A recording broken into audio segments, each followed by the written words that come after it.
It happened as the bell rang, finally signaling a long-awaited recess. But as we got to our feet, another message played over the speaker system. Students of Recall Hall, please remain seated. The school has been put on lockdown. No one is allowed to leave under any circumstances. We all groaned in annoyance, hardly a soul taking the message seriously. Whatever drill we assumed the school was putting us through, none of us were having it. Only then did I glance outside to see 3 armored military vehicles approaching the school at high speeds. Within a minute, dozens of soldiers poured out with heavy equipment and metal plates, running up to our windows. One by one, they started boarding them up, drilling the plates in front of our windows, making any thought of escape impossible. "What's happening?" Leo asked from the back of the class. The teacher didn't answer. He looked just as confused as the rest of us. He went to his desk and pulled out a phone, calling the principal, but he didn't answer. "We're just going to stay here, all right? Let them deal with the situation, then we can leave." I dug my mobile phone out from my bag, only to find that I didn't have any signal. While the school always had crappy service, I'd never been left without the possibility to call out. Whatever the soldiers had done, it had blocked off our only means of contacting the outside world. "I can't call anyone," I said, holding up my phone. The other students, even Mr. Morgan's, pulled out their phones, each of them with the same result. "Everybody keep calm. It'll be all right," Mr. Morgan said unconvincingly. "We just need to wait here for them to help." His words were interrupted by frantic screaming coming from the hallway and heavy footsteps running just outside the door. We all sat in silence, listening intently to the commotion going on outside. Then, one by one, the screams were silenced, replaced by distant gurgles. By then, some of my classmates had started crying, while others sat frozen in fear. "Fuck this shit, I'm leaving," one of the students said. It was Jack, the class asshat. He'd always been a daredevil, claiming nothing could scare him, but even for him, this was ridiculous beyond belief. He ran for the door, pulled it open, and started running down the hall. Mr. Morgan's was too slow to stop him. He just rushed over to pull the door closed. We all sat back, ready for another bout of screams, but they never came. By all means, it seemed like Jack had made it to safety. But how he'd possibly leave the school, we didn't know. "He made it?" Leo called from the back. "I don't know. It sounds like he's fine," another one chimed in. As the news of his escape hit us, more of the students started feeling confident we could get out with him. Whatever the military had blocked the school for, it wasn't to keep us safe, so staying in one place might end up getting us all killed. While Mr. Morgan's demanded we stay back, he couldn't fight us all, so a group consisting of 4 students, including myself, decided to leave. Leo took the lead, sticking his head outside the door and signaling that it was all clear. We ducked into the hallway in silence, making sure it was empty. The place was eerily quiet, a stark contrast to both its usual self and the screaming we'd heard moments earlier. We unanimously decided to head in the opposite direction of the sound, which also went towards the main exit. While we all figured the main exit was blocked, we were hoping one of the ventilation shafts had been forgotten, and the only vent entrance we knew about was situated near the main doors. If Jack had made it outside, that would be the only way. As we walked down the hall, the lights suddenly went out. It appeared that the electricity had been cut, because even the ventilation system fell silent, meaning the whole building had lost power. The only light we had then came from our mobile phones, but it hardly provided any comfort. Then, I slipped and hit my head on the ground. It hurt, and as I went to rub the back of my head, it felt wet. At first, I was worried I might have cracked my head open, but then I realized that my entire back was wet. Leo shined his flashlight at my back, immediately gasped as he realized I was covered in blood. The only issue was, it didn't belong to me. The entire hallway was covered in blood. The floor, the walls, and the ceiling. "Maybe we should turn back?" Elise said. "No, we need to get out," Tyler argued back. We kept going, slowly moving forward in silence, until we finally saw the exit. As suspected, the doors had been sealed shut by the same metal plates, but next to the door stood a ladder leading up to the vent. probably the one Jack had used to escape. Tyler rushed to the front and started ascending the ladder. As he got to the vent, he froze in place. "Jack?" he said quietly. "He's in there?" I asked. "Yeah, but he's not moving." Then Tyler started tugging on Jack's legs and tumbled back as he pulled half his body out of the vent, falling onto the ground and knocking himself out for a moment.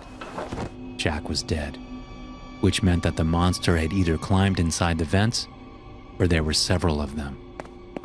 We should go back to the classroom and wait for help," Elise suggested as she stared at what was left of Jack. None of us could disagree, so we got Tyler back on his feet and started quietly walking back, praying not to garner the attention of whatever monstrosity had been unleashed within our school. When we finally got back, we found the door to our classroom broken and smashed to pieces. We stood frozen outside until I finally got the guts to check inside, holding the other back to protect them from what I knew was coming. The entire room was smeared with blood, with chunks of flesh lying on the floor. Every single person in the classroom had been killed, torn to shreds by an unknown entity. Had we not left to look for a way out, we'd all be dead too. What are we going to do?" Elise asked. "I don't know. We just have to keep looking for a way out. We can't stay here." We turned to walk in the opposite direction, hoping to find shelter, or maybe even an escape through the basement.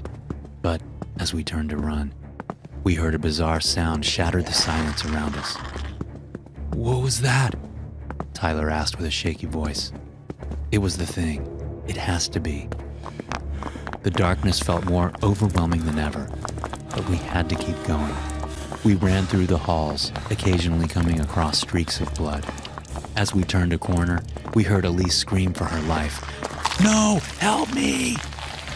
She'd been snatched by a mangled appendage that wrapped itself around her leg. It stretched endlessly far into the darkness, belonging to a being that was too far away to see. We tried to grab onto her, but she was slipping away too fast. We could hear the bone within her leg get crushed to pieces as she slipped away from our grasp. "Elise!" Tyler yelled as he started to run after her. Leo tried to follow, but I pulled him back.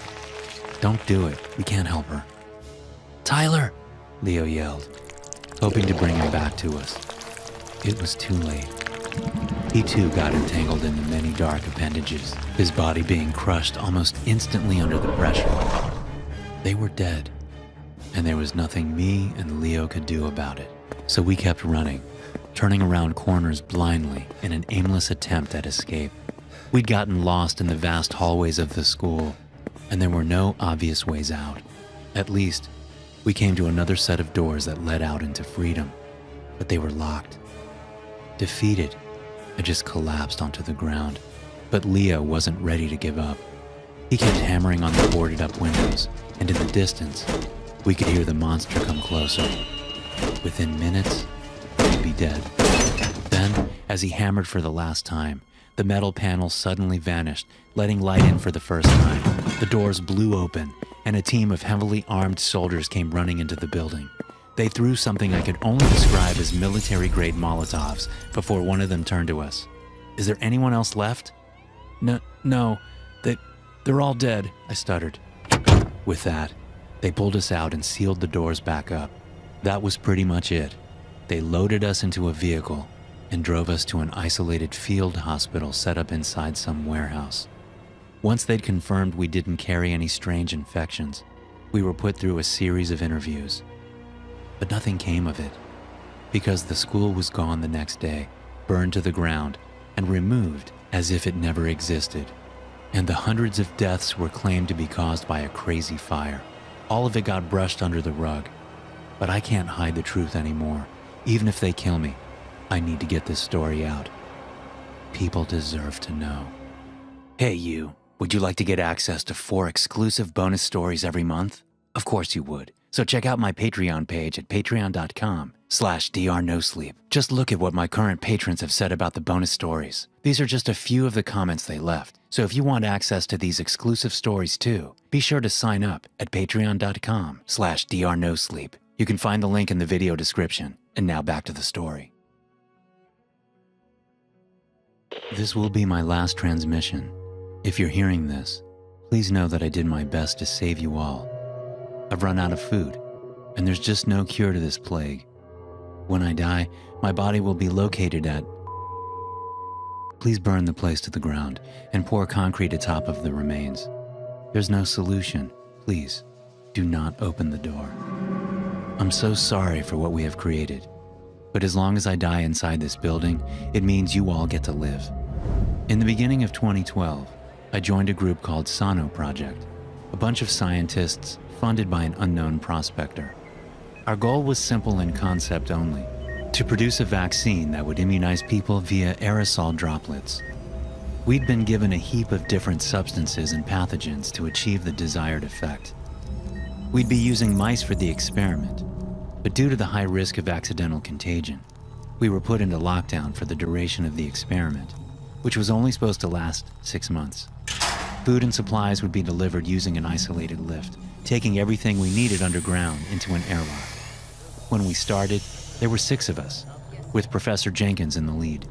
He was an old and equally odd fellow, but he was the top in his field. There was no one more suited for the job, and the 5 of us that worked under him greatly admired the man. Still, outside of work hours, he confined himself to his room with lab reports and an endless pile of books about exotic infectology.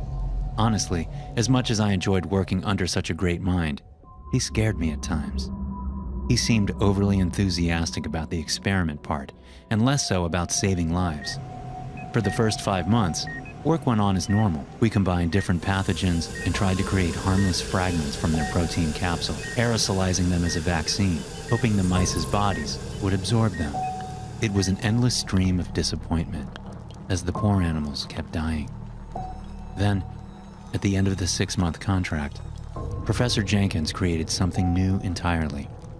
While it wasn't anything near what we wished, he'd managed to invent something no one thought possible. He'd mixed a strain of highly infectious virus with a bacteria. It was a miracle with limitless harmful potential, and it terrified us. Still, his explanation somewhat lulled half the staff into a false sense of security. His idea was that the right mix of pathogens, he could invent a virus that integrated itself into the human genome, which then started producing a new type of defense mechanism entirely, something separate to the immune system. To us, it sounded like a ludicrous fever dream, but the higher-ups were convinced by his ramble, basically forcing us to stay under lockdown for another 6 months as we worked on Professor Jenkins' new personal pet project. We followed orders, making countless hybrid pathogens, all in the hopes that it might lead to a cure for all infections. I repeatedly voiced my concerns, but the rest were too afraid of reprisals to take my side. Then, halfway into the 2nd term, the professor called me into his office. He looked unbelievably tired, as if he'd been awake for days. I hadn't seen him much lately, as he'd always confined himself to his office while he did grunt work. "I've finally done it, Carl," he said ecstatically. "A vaccine? But we haven't even started the aerosolized trials yet?" I asked, confused. He chuckled. "You won't need trials. Not for this." "What are you talking about?" "I thought you would get it, Carl. Have you even looked around the world lately? We create cures for everything from basic infections to cancer and genetic mutations. We keep people alive decades past their supposed lifespan. And for what? To finally destroy the planet? To let our sheer numbers be the inevitable downfall of mankind?"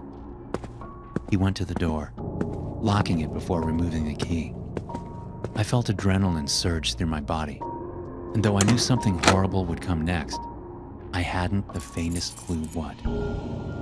"I've created something that will save us all, but I need someone to start it all.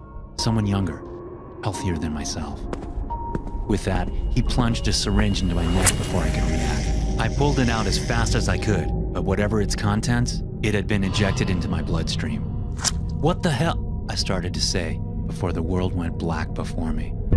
As I was left unconscious, I couldn't tell whether I had died or if I was just sleeping.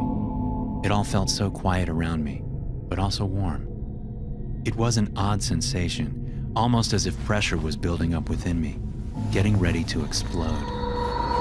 Then, as if no time had passed at all, I awoke once more, lying on the cold floor of Professor Jenkins' floor. He was sitting behind his desk with labored breathing. "Ah, you're finally awake. That means it has finally begun." He struggled to get out between breaths. I sat myself up and looked over at the professor. His skin looked oddly red, with flakes forming from ruptured blisters all over his body. "What did you do?" "I gave you the cure. The only thing that can destroy humanity. My creation. It'll save this planet from us." His head started sinking as more blisters formed on his body. On his arm, chunks of flesh had rotted straight off. He was infected with something, the same thing he'd given me. "Don't worry, Carl. You're the only one that can withstand this disease. That's why you're special. Because you'll be the one that is remembered as Patient Zero."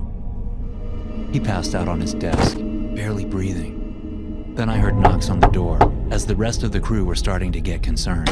"No, wait!" I tried to yell, but it was too late. They'd already barged in. "What the hell happened to the professor?" one of them asked as they went to check on him. It was too late. They'd already breathed the same air as us, which meant they would be dead in a couple of hours at most. Only a minute after they touched him, the first crewman started coughing violently, then the second, third, and before the hour had passed, they were all dying. They called for help. No one came, because they didn't want to release the contagion. I was the only healthy one, which led the administration to believe that there might be a cure in my blood. They demanded blood samples be taken from me, but as the crew fell unconscious, I had to make a decision. If I let any sample escape this lab, the pathogen would be out there. So I did the only right thing. I disabled the only entrance into the lab, putting myself into eternal lockdown. "What are you doing, Carl?" one of the security guards said over the loudspeakers. "We're sending in a hazmat team to save your sorry ass. Open the damn door." "I can't." "You'll get infected," he said. "No, I won't. I'm not going to die from this, but everyone that gets near me will. If I open this door, I'll start the spread to the outside world. There's no other way." But then I heard him cough through the radio, which is when it hit me that the professor had opened up the vents, allowing the toxic air within to mix with theirs. "What the hell is happening to me?" the security guard said over the radio.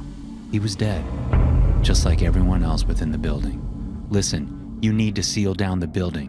"No, I can't." "If you don't do it now, everyone is going to die." He left the radio, and I could only pray that we weren't too late.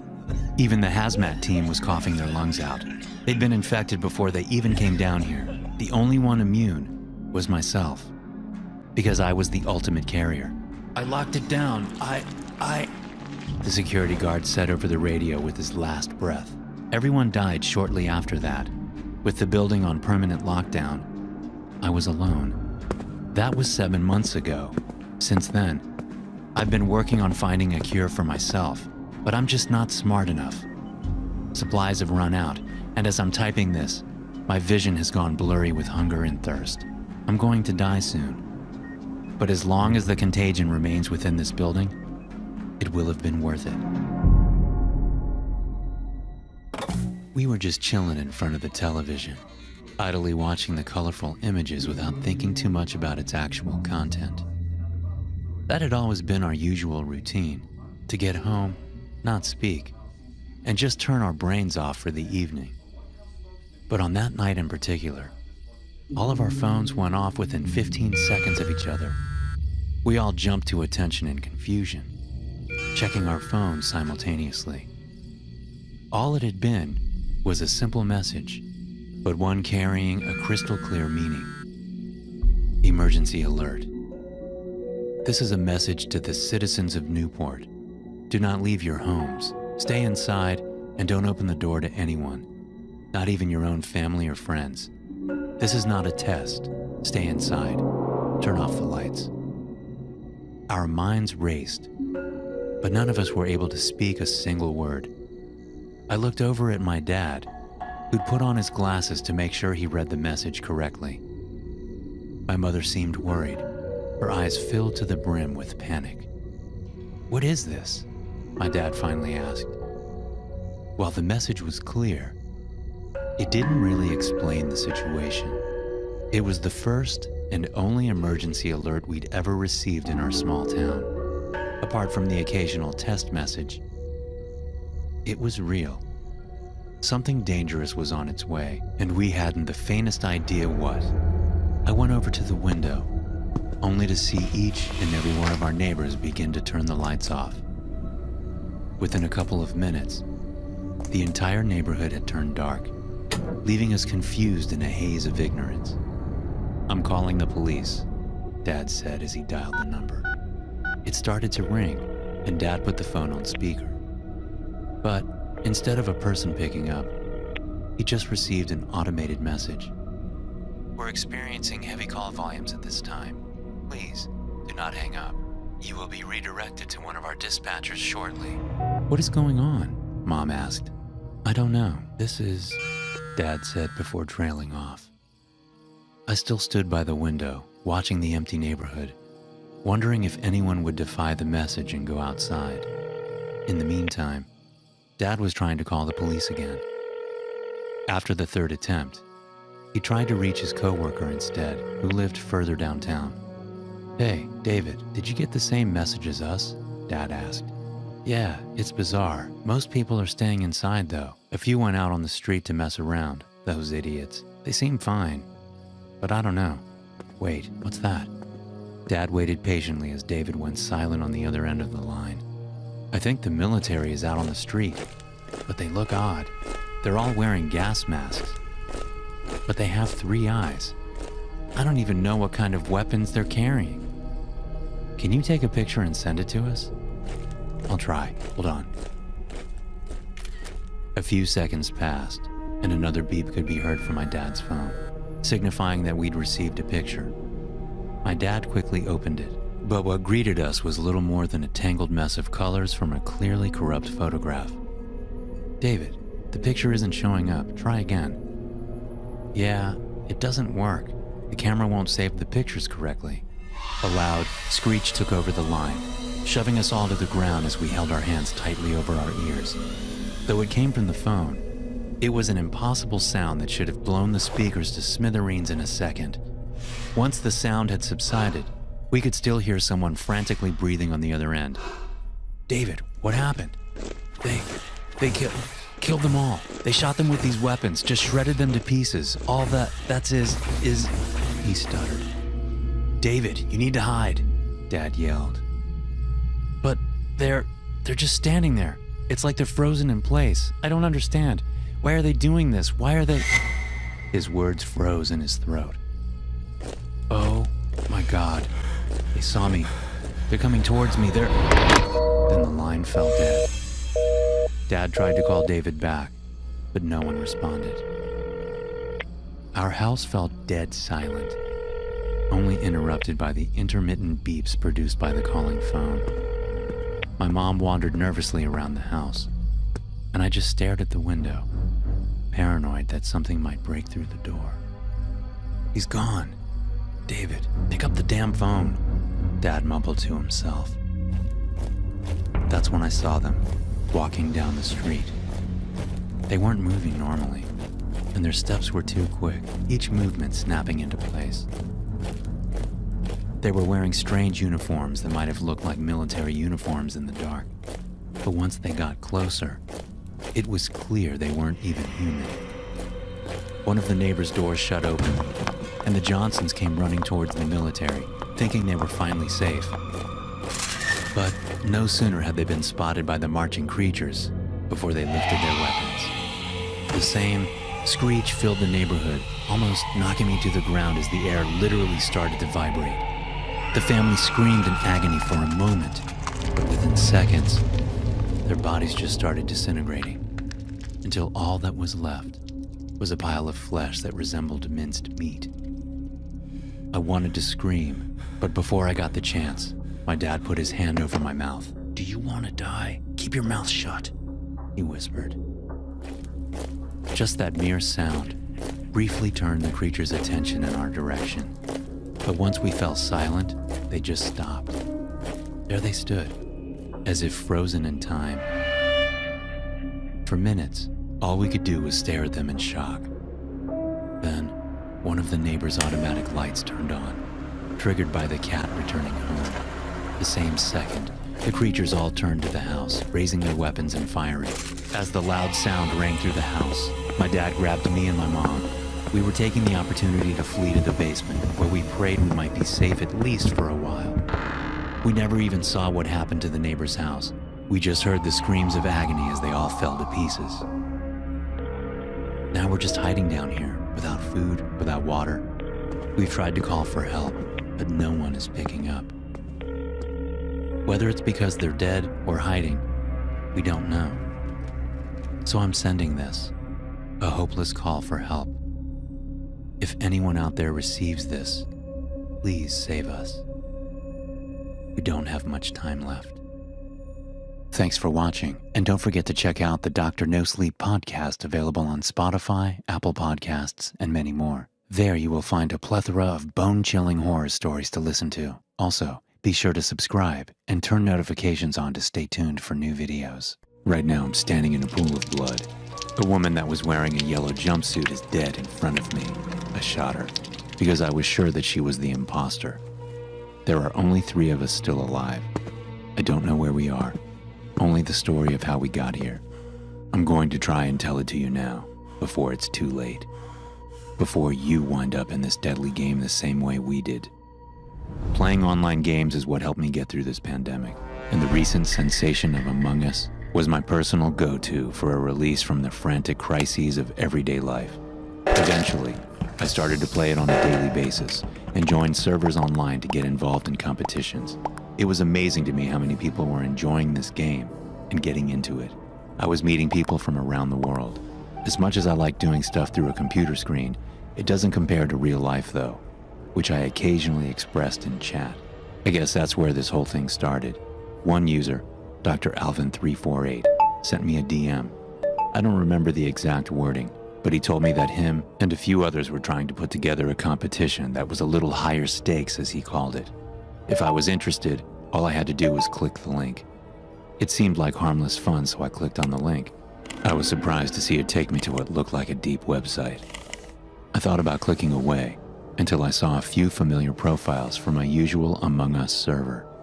Then Dr. Alvin348 explained why we were there. All of you have shown exceptional skills online. This game is something that has really brought us together, so I wanted to take it to the next level. I propose that we stage a game of Among Us in real life, just between us, and we all donate to a pool where we can win real money. Survivor takes all.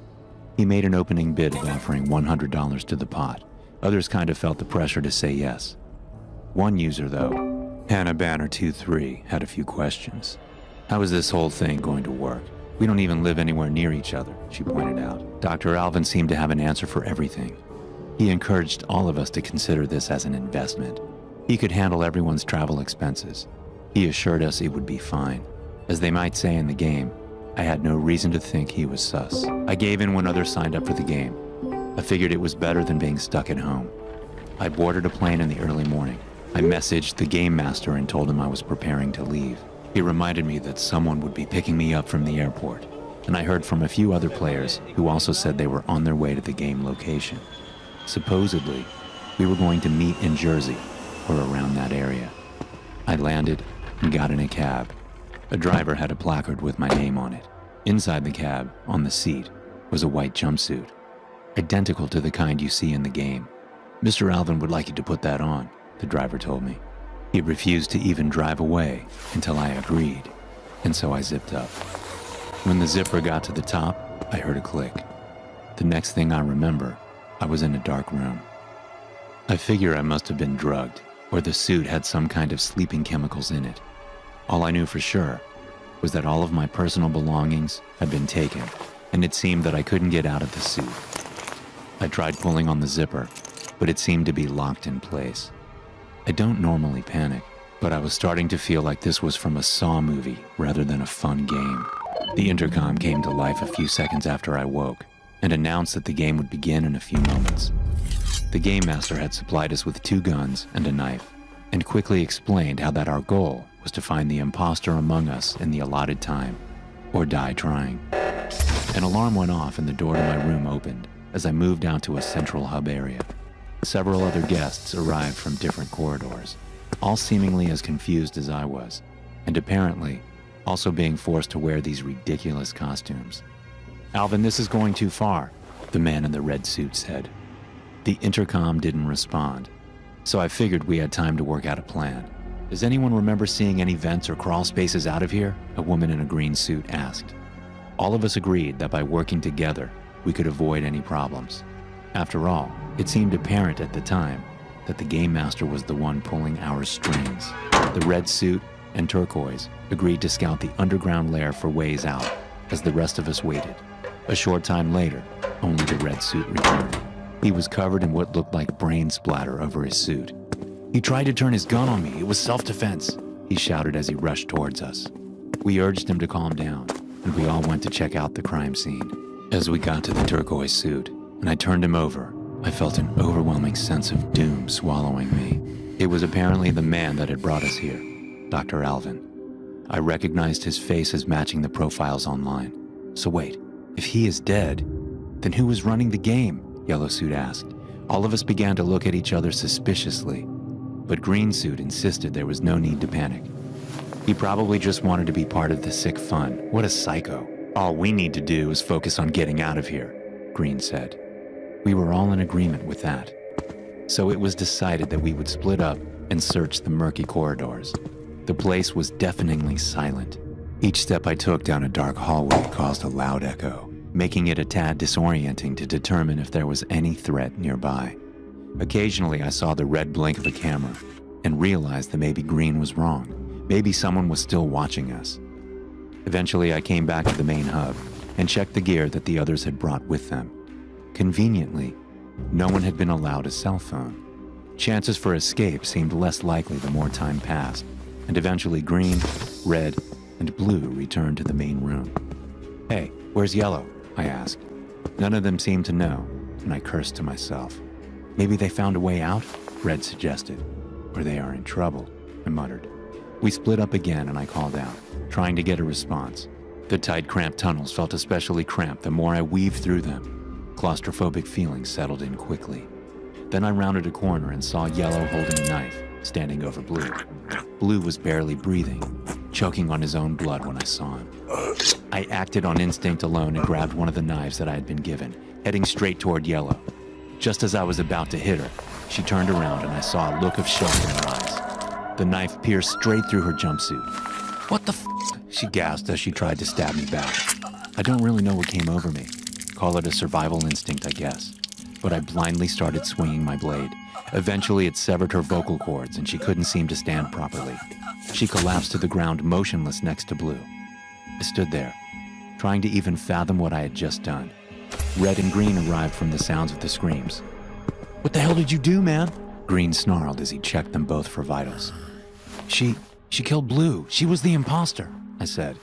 It felt almost silly to use in-game jargon for something so serious, but I couldn't think of any other way to explain what had just happened. Green shook his head. "No, Blue here was choking on his oxygen cord. I think she was trying to cut it loose," he remarked. "What? No, that can't be right," I said.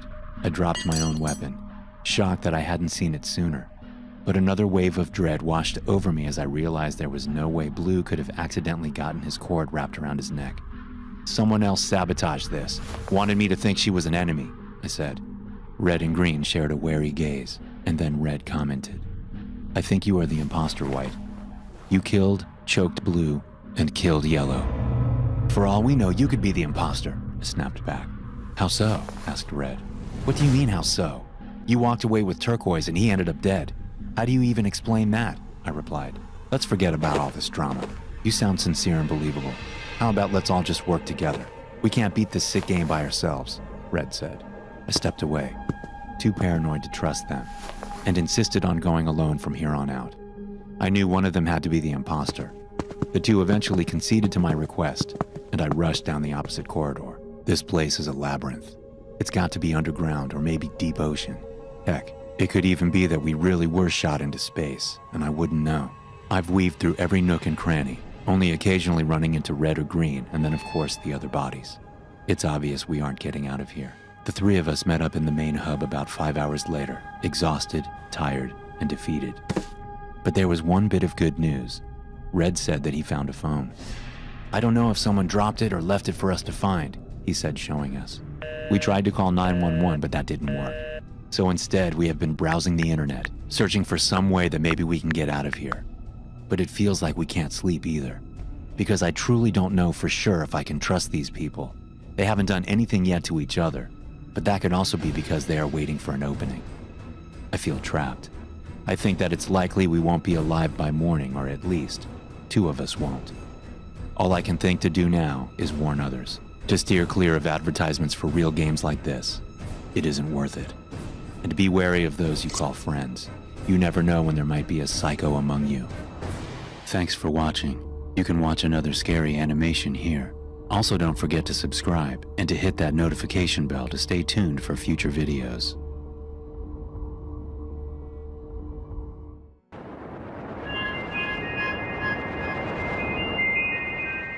My ex-boyfriend, Chad, was a total idiot. We met at a yoga class where he laughed when our teacher mentioned downward dog and refused to say namaste because he didn't know Spanish. I'm not joking. Now, of course, I looked past that because he was so damn hot. I mean, just watching his muscular body twist into all those yoga positions literally left me drooling. "Hey, I'm Chad." He asked me out for coffee afterward. One thing led to another, and pretty soon we were dating. Things were great at first, and I found his idiocy kind of charming. He was my big, dumb eye candy, and all my friends were really jealous. Unfortunately, our honeymoon phase only lasted a month. That's when he started acting jealous. I work at a tech company, so I have a lot of male friends. Chad hated that I hung out with other guys after work. He insisted that he tag along, even though he had no interest in the kinds of stuff we did. He sucked at bar trivia. He hated going to foreign films. Even when we did the activities that he wanted to do, like hiking or going to the gym, he acted really possessive. He didn't understand most of my conversations with my friends, so he always assumed that we were either flirting or making fun of him. He got really suspicious of my coworker, Paul, in particular. Paul's a great guy, though he's nowhere near as attractive as Chad. He's also happily married, but Chad got it in his head that Paul and I were secretly hooking up behind his back. One night, my coworkers invited me to the bowling alley. Now, of course, Chad insisted that he come along, even though he was not invited. He acted like a jerk the whole time, especially to Paul. Then, after everyone else left, I found a piece of paper in my purse. "Dear Mia, you're really annoying. I don't think we should be friends. Paul." Chad saw me reading the note and got really dramatic about it, pretending like he was furious at Paul. But of course I knew the truth. Paul had a PhD. He knew how to spell. My boyfriend was trying to frame him. That was the moment I realized how stupid my boyfriend truly was. Not because he thought that I would believe the note, but because he was almost illiterate. I mean, what grown man didn't know how to spell friends? I didn't say anything at the time because it was too awkward. We went back home as if nothing had happened, and by the time we went to bed, I am pretty sure that he could tell I wasn't convinced. He didn't bring up the note after that. I didn't either. I broke up with him 2 weeks later. I really tried to make it work just because he was so freaking hot. But when he embarrassed me at my office Christmas party, I had to end things. "That's it. Chad, we're done." Chad looked at me with more anger than I'd ever seen on his face. I probably should have dumped him in private. He was very thin-skinned, as you can probably tell. For a second, I thought that he was going to scream at me. Instead, he just glared for a long time, and then he stormed off without saying anything. I tried to enjoy the rest of the party, but it was really awkward. I ended up going home early. Chad didn't live with me, thank God, so I went to bed alone. The next morning, I drove to the supermarket, trying not to think of Chad. When I got out of my car, I noticed that people were staring. It was pretty weird. I went inside and I did my shopping. And then when I came out, I realized the reason behind the stares. Someone had graffitied the word SALT on the side of my car in big red letters. SALT, S-U-L-T. I burst out laughing. Yes, it was embarrassing and horrible, but in the moment, I just thought it was funny. My mood changed when I got home and saw that the same thing had been painted on my garage door. Not only that, my mailbox was broken. Chad wasn't just stupid, he was dangerous. I took photos of all the damage and I drove straight to the police station to report it.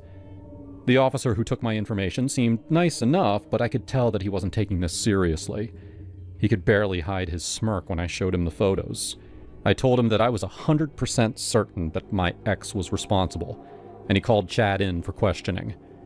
The officer made me wait outside while he interrogated Chad. It only lasted 2 minutes before the officer walked back out. "I'm sorry, miss, but he says he didn't do it. And he has an alibi." An alibi? What a bunch of crap! I was furious, but I held in my emotions, and I calmly asked if I could ask Chad 2 questions. I already knew exactly what to say. The officer begrudgingly agreed. He took me back into the interrogation room, where Chad was sitting on the other side of the table, acting all cocky and confident. For my first question, I showed him the photo of my vandalized car. "What does this say?" He took a long time looking at the picture, acting as if he'd never seen it before. I can't say that word in mixed company." "I give you permission." "It says slut. That means a woman who sleeps around and cheats on her boyfriend." I looked at the policeman. Clearly, he could see that Chad was the vandal. What more proof did he need? But the officer still wasn't convinced. So I asked Chad my second question. I asked him to spell the word. "You're serious? What is this, 3rd grade? S-U-L-T. And that was when the policeman finally arrested him. I have a restraining order against him now, and the graffiti has been painted over. I haven't seen him since his court appearance, so I have no idea what he's up to. Probably still as dumb as ever.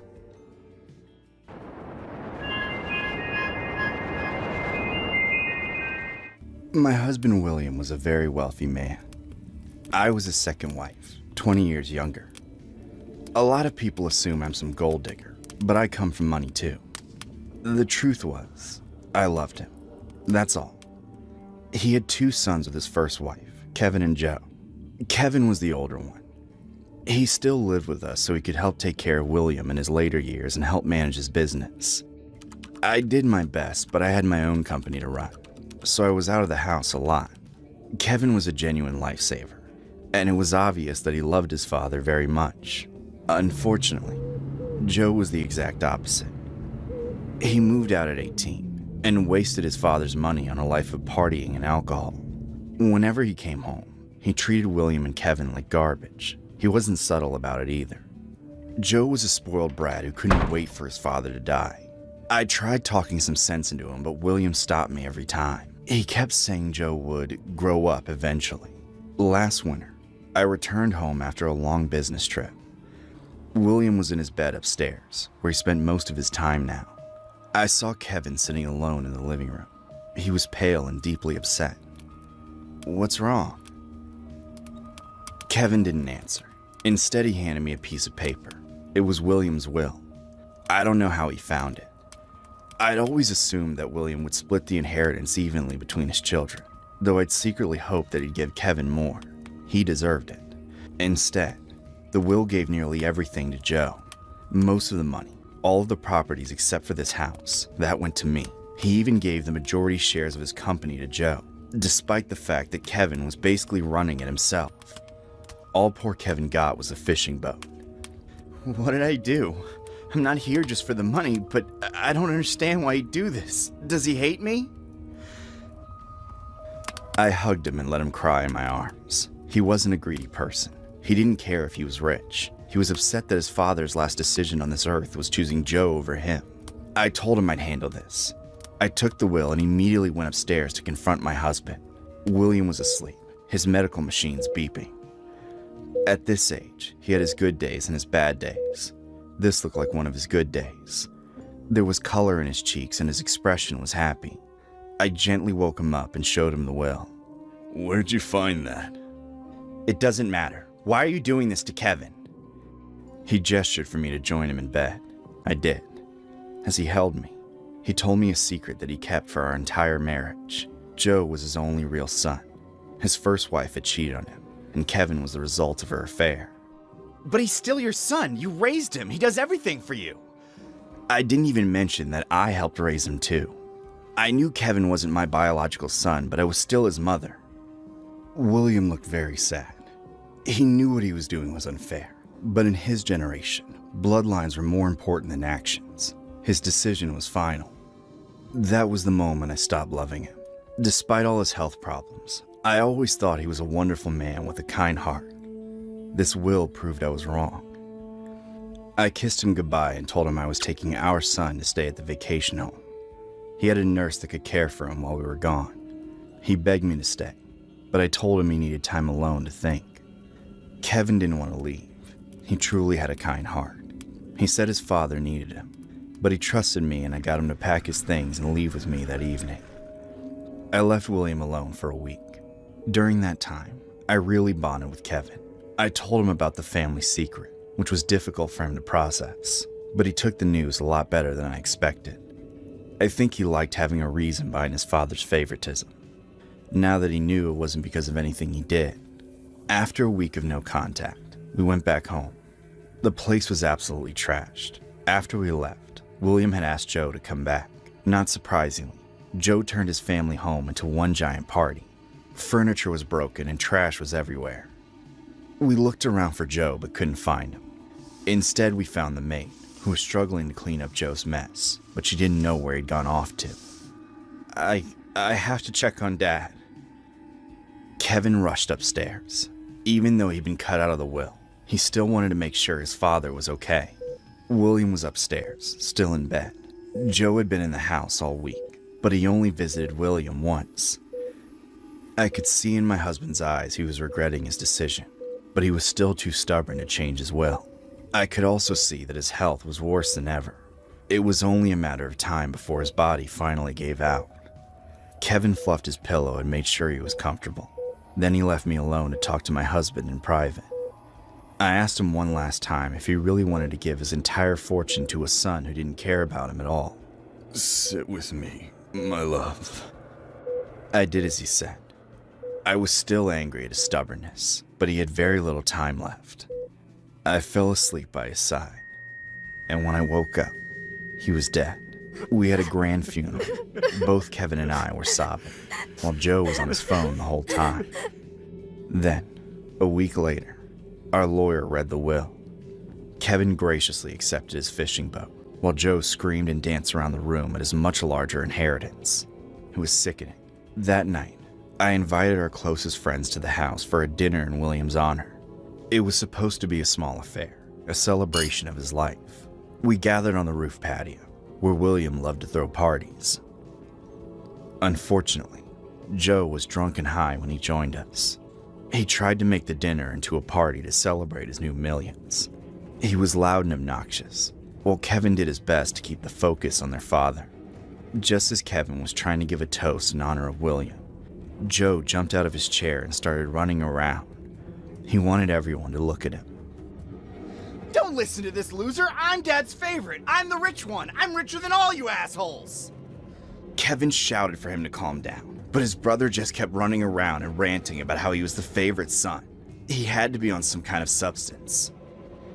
He jumped on the railing, acting like he was king of the world. I'm rich. I'm a god. I'm invisible.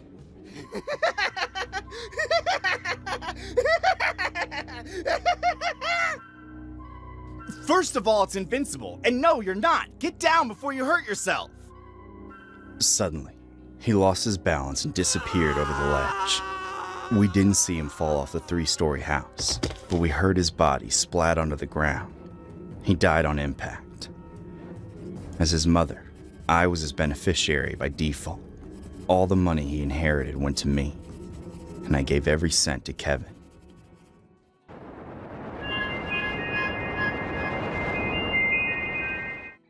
I never thought I'd end up back at my mom's house at 32, but life has a way of kicking you when you're down. It was right after I got laid off from the warehouse job in Phoenix. Some corporate manager bullshit that left half the crew scrambling. Rent was due, and my savings were a joke. Barely enough for a week's groceries. Mom lived alone in that old split level in Scottsdale, the one Dad built before he passed from cancer 10 years back. She was thrilled when I called her voice all warm and quivery on the phone. "Andrew, honey, come home. There's plenty of room, and I can use the company." I felt a rush of relief, like a kid again, safe under her roof. Grateful didn't even cover it. I hugged her tight when I pulled up with my beat-up truck, boxes piled up in the back.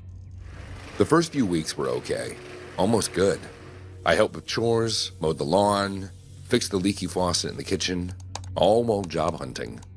My mom would make her famous lasagna, the kind with extra cheese that stuck to your ribs, and we'd watch reruns of those old sitcoms she loved. "Oh, remember when you were little and we'd laugh at these?" she'd say, patting my knee. I'd nod, smiling, even though my mind was elsewhere, worrying about interviews that never planned out. But then weird stuff started. It began with the crying. I'd be in my old room upstairs scrolling through job listings late at night, and I'd hear it. Soft, mumbled sobs coming from her bedroom downstairs. At first I thought maybe she was upset about something, missing Dad or whatever. I knocked once around midnight. "Mom, you okay in there?" The crying abruptly stopped, and she opened the door, her face blank, hair tousled, like she'd just woken up. "What are you talking about, Andrew? I'm fine. Go back to bed." No tears on her cheeks, nothing. I shrugged it off, but it happened again a few nights later. Louder this time, like someone was heartbroken. I confronted her in the morning over coffee. "I heard you crying last night. Mom, if something's wrong, you can tell me." She just stared at me, stirring her mug slowly. "I wasn't crying, dear. Must have been the wind or a neighbor." Bullshit, I thought, but I let it go. A few days later, I had an interview lined up, a decent gig at a distribution center, and I pulled out my only nice shirt from the dryer. It was scorched, black marks across the collar, like someone had left the iron on it too long. "Mom! What the hell?" I yelled, storming into the living room, where she was folding the laundry. She looked up confused. "I ironed that yesterday. It was fine." "Fine?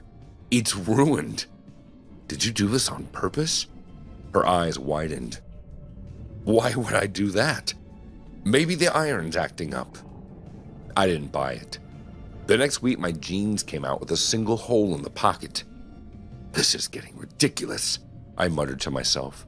But aloud, I said, "Mom, if you don't want me here, just say it." She shook her head, voice trembling. "Andrew, I love having you here. Stop accusing me." The water shutoffs were the worst. I'd be in the shower, finally relaxing after a crappy day. Soap in my eyes, and then suddenly, nothing. The faucet would sputter and die. First time I figured it was a glitch, wrapped a towel around me and checked the basement valve. It was twisted off. "Mom," I bellowed, dripping water on the carpet. She poked her head out of the kitchen. "What now?" "Did you turn off the water?" "No, why would I do that? Maybe maintenance is working on the lines." But it happened 3 more times, always when I was mid-shower, freezing my ass off. One evening after a particularly bad one, I lost it. "This is sabotage, isn't it? You're trying to make me miserable, so I'll leave." She backed away, hands up. "Andrew, please, I swear, it's not me. Let's talk about this." I started believing she was gaslighting me, like those stories you hear about toxic parents who can't let go. My frustration built like a storm. Job search was going nowhere. Callbacks that led to, "we'll let you know," and living with her felt like I was walking on eggshells. I'd lie awake, hearing those cries again, wondering if she was faking it to mess with my head. "Why are you doing this?" I asked over breakfast, and she replied softly, "I'm not, honey. Maybe you're stressed from the job hunt." That pissed me off even more, that fake concern. One afternoon, I got off the phone with another rejection. Some HR lady saying I wasn't fit, and I went off to shower in defeat. Midway, the water was cut out again. I slammed the shower door, yanked on sweats, and charged downstairs. My mom was in the living room, ironing the cloth, the TV murmuring some soap opera in the background. "You did it again, didn't you?" I roared. She jumped, the iron clattering. "Andrew, calm down." "Liar. The valve is off, same as always." She set the iron down, voice steady but eyes scared. "Maybe it's the city. Call them." "No, it's you. You want me gone, I know it." I stepped closer, fists clenched. "After everything you're pulling this shit?" She reached for me like to soothe. "Honey, please, let's sit and..." But I snapped. She snumbled back, crashing into the coffee table. She gasped, hand in her stomach, eyes wide with shock. I froze, rage draining away, replaced with horror. "Mom, I'm sorry." But she was already grabbing the phone, dialing 911 with shaking fingers. "Please, my son just hit me." They arrived fast. 2 police officers cuffing me in the driveway while neighbors peeked from the windows. Mom stood there, ice pack on her stomach, tears streaming.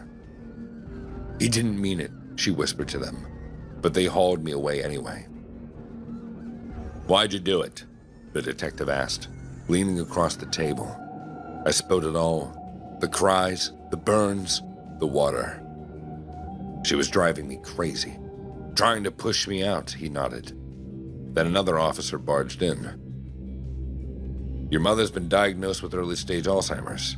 Did you know that?" she asked. "Alzheimer's?" It hit like a truck. "No, I didn't know. She never said."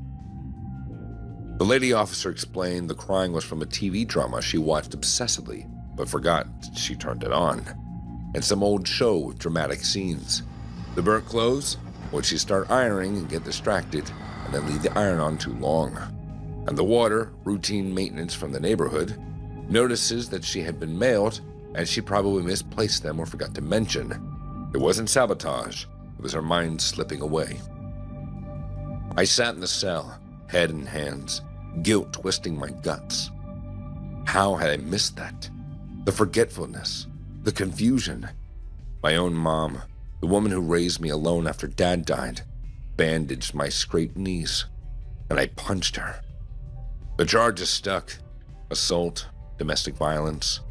Bail was set high, but a friend posted it. When I got out, Mom wouldn't see me. Her sister, Aunt Agatha, answered the door. "She's staying with me now, Andrew. Doctors say stress could worsen it. You need help, too." That was 6 months ago. I'm in anger management now, mandated by the court, and working a crap job at a fast food joint while the case drags on. Probation likely, but scars deeper. I drive by the old house sometimes and see a for sale sign. Mom's in assisted living, mild case, but it's progressing. I send cards apologizing and voicemails that she might not remember. "Mom, I was wrong. I love you. Please forgive me."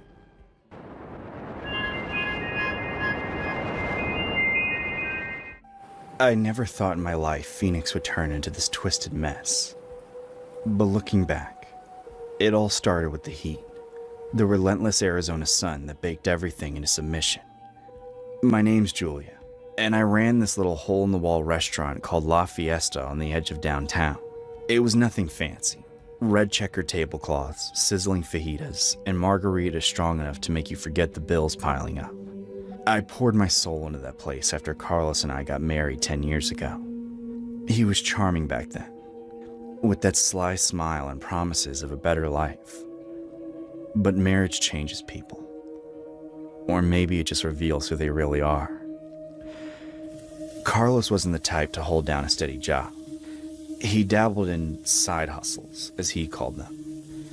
At first it was harmless, flipping used cars or hawking gadgets at flea markets. But somewhere along the line, it turned darker. He'd source these knockoff luxury bags and watches from shady suppliers in LA, then slap on fake labels and sell them as authentic deals to our neighbors. Pop-up markets and parking lots, Craigslist listings, even Facebook Marketplace under his brother Miguel's name to keep the heat off him. Miguel lived in Mexico and didn't give a damn. Carlos paid him a cut to stay quiet. People would bite. Desperate housewives wanting a real Louis Vuitton for half price. Guys impressing dates with Rolex watches that ticked like bombs. When the fakes fell apart, buyers were left holding worthless crap, too embarrassed to complain or with no way to track him down. Carlos was smart like that. He never got caught. "It's just business, mi amor," he'd say, kissing my neck while counting stacks of cash in our kitchen. I turned a blind eye because, hell, it kept the lights on at La Fiesta. Then there was Kevin. God, Kevin. He started coming in about 2 years ago, always alone, nursing a beer at the bar while stealing glances at me. He was in his late 30s, divorced, worked as some IT guy for a local firm. He wasn't bad looking, tall, with that boyish grin, but way too earnest for his own good.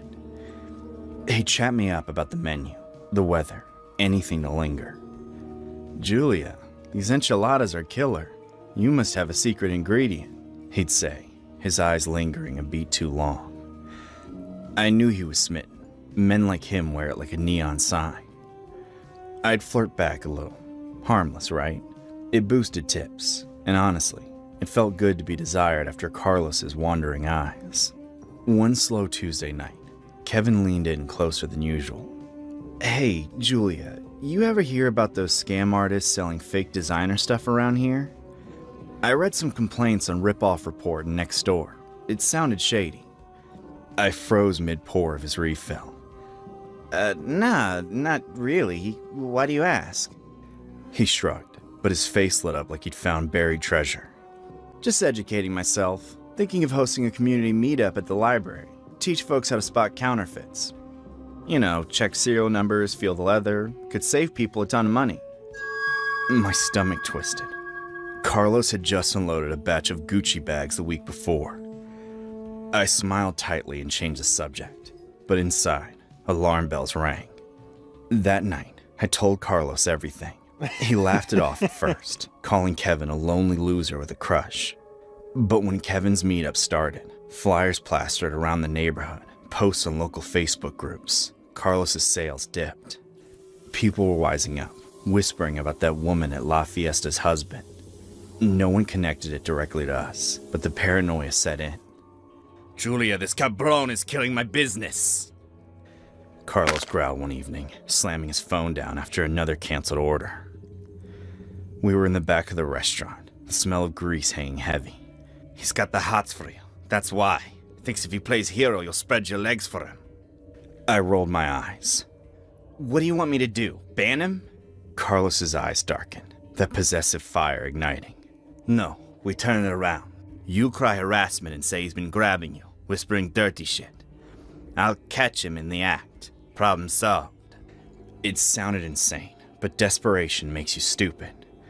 Our restaurant was barely breaking even, and Carlos's scams were our lifeline. Plus, Kevin's puppy dog eyes had started creeping me out. So I nodded. Fine, but nothing too crazy. The next time Kevin came in, I played it up. He ordered his usual tacos al pastor and tried his flirty routine. "Julia, you're looking gorgeous tonight. That dress hugs you just right." I forced a blush, then leaned in like I was confiding. "Kevin, you've got to stop. This attention, it makes me uncomfortable." His face crumpled. "What? I didn't mean..." Before he could finish, I raised my voice. "You've been harassing me, touching me when I serve, saying things about my body. I want you out." Customers turned, murmuring. Kevin stammered. "Julia, that's not... I just like you, okay? I thought... Get out before I call the cops!" He bolted, red-faced, but not before muttering. "This is bullshit." Perfect. I texted Carlos. Now. That night, after closing, I knew Kevin would circle back.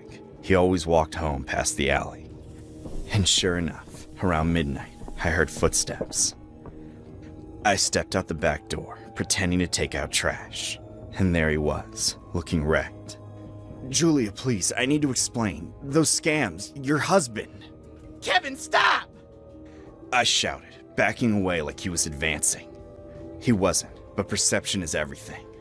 Carlos exploded from the shadows, a hurricane of rage. You touching my wife, pinche gringo? He grabbed Kevin by the collar, slamming him against the dumpster. Kevin gasped, flailing. What the? Carlos, I know about your fakes. You're the one scamming. Shut your mouth! Carlos roared, his fist connecting with Kevin's jaw. Kevin hit the ground hard. I watched, heart pounding as Carlos snatched a cleaning hose from the wall. The one we used for mopping, still dripping with bleaching chemicals. He wrapped it around Kevin's neck, yanking tight. You think you can ruin me, cabron? I'll end you right here!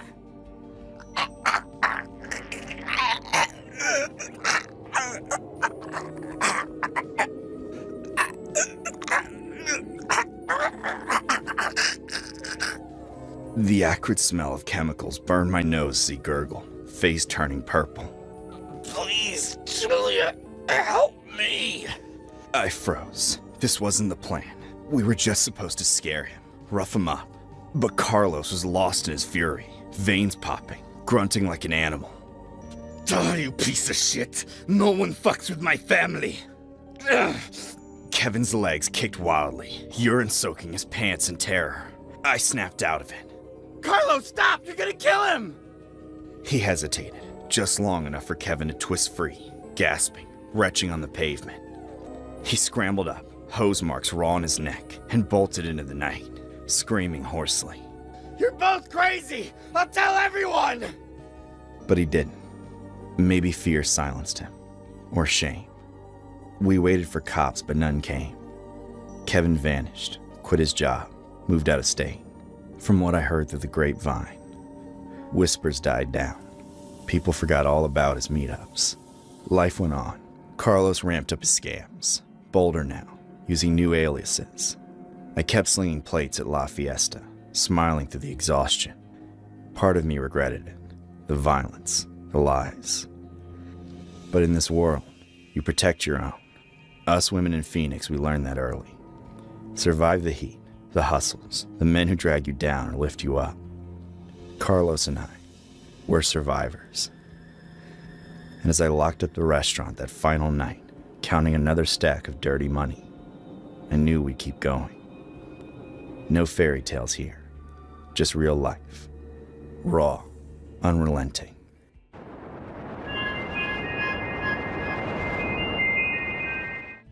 I remember high school like it was a battlefield I barely survived.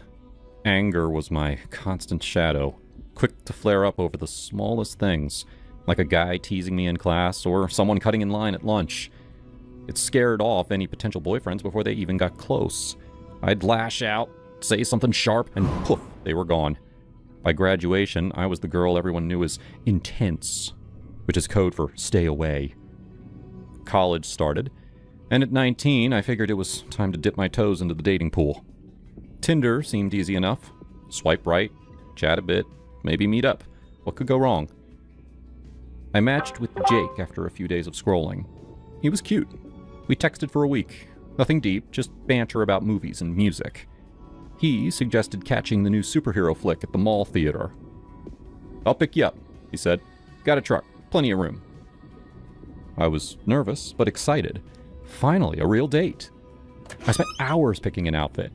Jeans, a cute top that showed just enough, and my favorite sneakers for that casual vibe. Mom gave me the side eye when I told her, "Be safe, honey. Call if anything feels off." He pulled up in this beat-up Ford pickup, blasting what sounded like some emo band's greatest hits. Loud, depressing lyrics about heartbreak and rain. I climbed in, forcing a smile. "Hey, cool truck," I said, trying to break the ice. "Yeah, it's a beast," he grunted, not even looking at me as he cranked the volume higher. The drive was awkward. He didn't ask about me, just nodded along to the music like it was church. We got to the theater, grabbed tickets for the 8 p.m. show, and settled in. The preview started, and I was hyped. The movie had all the hype with explosions and witty one-liners. But Jake, he pulled out his phone immediately, the screen lighting up his face in the dark. I glanced over, thinking maybe he was checking the time. Nope. Tinder. He was swiping right there, thumb flying across profiles. Everything okay? I whispered, leaning closer. He smirked without looking up. Oh yeah, babe. Just browsing. You know how it is. Browsing? On our date? I bit my tongue, anger bubbling like soda in my chest. But the movie kicked in, and damn, it was good. Action-packed, funny, the kind that makes you forget real life for a bit. I decided to ignore him, munch on my popcorn, and enjoy it. 10 minutes later, he leaned over, his breath hot on my ear. You know, you're lucky to be out with me tonight. All these other girls on here, they're blowing up my phone, begging for a date. But I chose you. I turned, staring at him in the flickering light. Lucky? Really? My voice came out sharper than I meant, but he just chuckled like it was a joke. Damn straight. I'm a catch. He went back to his phone, swiping again. I forced a smile, teeth gritted. Sure, whatever you say. Inside, I was seething. Who says that? But the plot was thickening on screen. The hero about to uncover the big twist. I didn't want to bail yet. I'd paid for the ticket. And honestly, part of me wanted to see how bad this could get. Maybe prove to myself I could handle it without exploding. Then, out of nowhere, his hand landed on my stomach, fingers splayed like he owned the place. I froze. My son will grow here, he murmured, eyes on the screen like it was the most normal thing. What the actual f***? My brain short-circuited. Son? We hadn't even kissed! Rage hit me like a truck. Hot, blinding. I grabbed the back of his hair, not too hard, but firm, and slammed his forehead into the seat in front. Ow! Hey, what the I hissed, smiling sweetly as heads turned. Don't create a scene. My heart pounded, but it felt good, cathartic, like releasing a valve. I excused myself calmly. Gotta hit the bathroom. Be right back. I didn't go back. Slipped out the side exit, heart racing, and called an Uber from the parking lot. The night air was cool, and as I waited, I laughed, manic, relieved. What a creep. Back home, I blocked him on everything, deleted Tinder, and poured myself a glass of wine. Mom was up, watching TV. Date go okay? I flopped on the couch. Total disaster. Guy was a walking red flag. She raised an eyebrow. What happened? I told her the whole thing. The music, the swiping, the sun in my stomach. And he said, my son will grow here. Like, dude, we're not even... Mom's eyes widened. Oh, hell no. Good for you walking out. Yeah, but I kinda smacked his head first. Serves him right. Sometimes anger's got its place. This story has been inspired from a real-life incident shared by one of my subscribers. This is what she told me. When I was 18, I agreed to a Tinder date that ended up being a total disaster. He showed up in a pickup blasting this super gloomy music at full volume, which already set the mood badly. At the theater, instead of watching the film, he spent the whole time scrolling on Tinder right in front of me. At one point, he leaned over and said that I should feel fortunate to be there with him, since apparently other girls were lining up for the chance. That was my cue. I excused myself to the bathroom, texted my roommate, and she came to rescue me.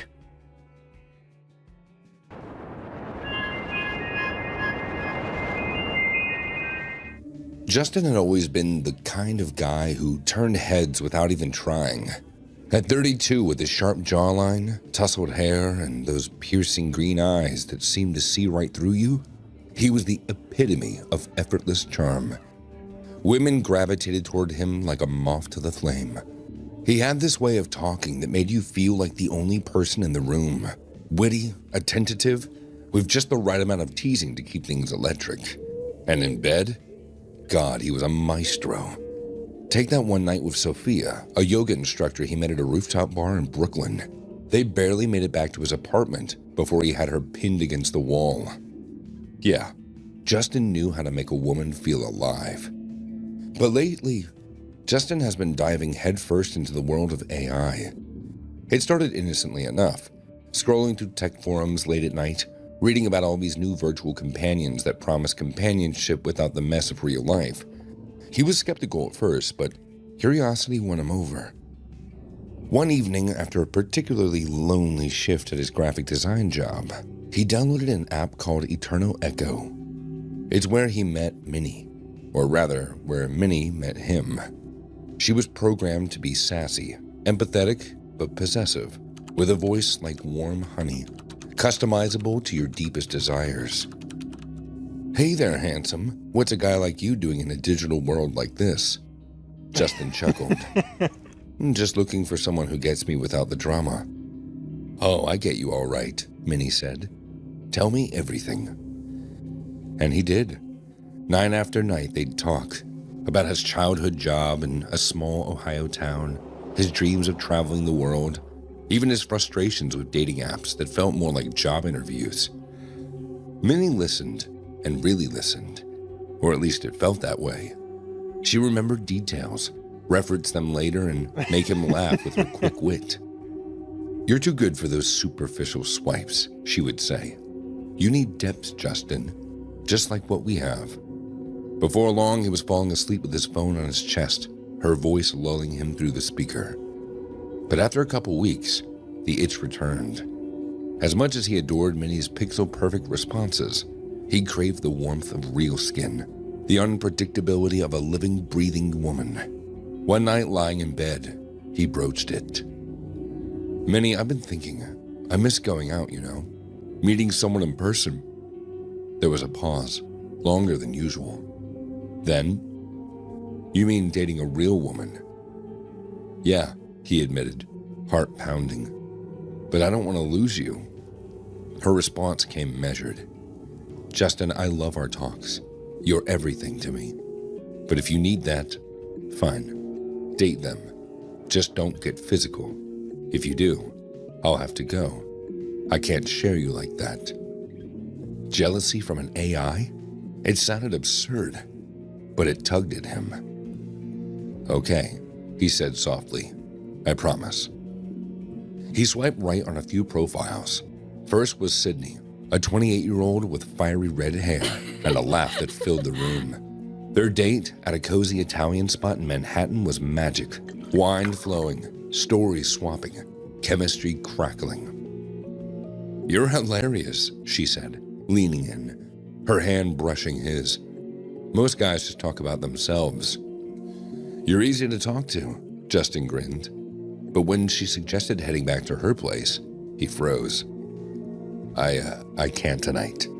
Early meeting. Sydney's eyes narrowed, but she played it cool. Okay, next time then. The second date was with Lena, a 30-year-old artist from Queens, with tattoos snaking up her arms. They hit up a dive bar, shots leading to deep combos about life and loss. You got this intensity, Lena murmured. I want to see more of it. But again, he pulled back. Lena huffed. Slow, or are you playing games? Word got around. Sydney and Lena connected on social media, finding out that they'd both been ghosted by the same guy. Fury united them. He's stringing us along, Sydney texted. Let's confront him. One Friday night, they showed up at Justin's loft unannounced, pounding on the door. He opened it, shocked. What the? Surprise, Lena sneered, pushing past him with Sydney in tow. We know about your little games.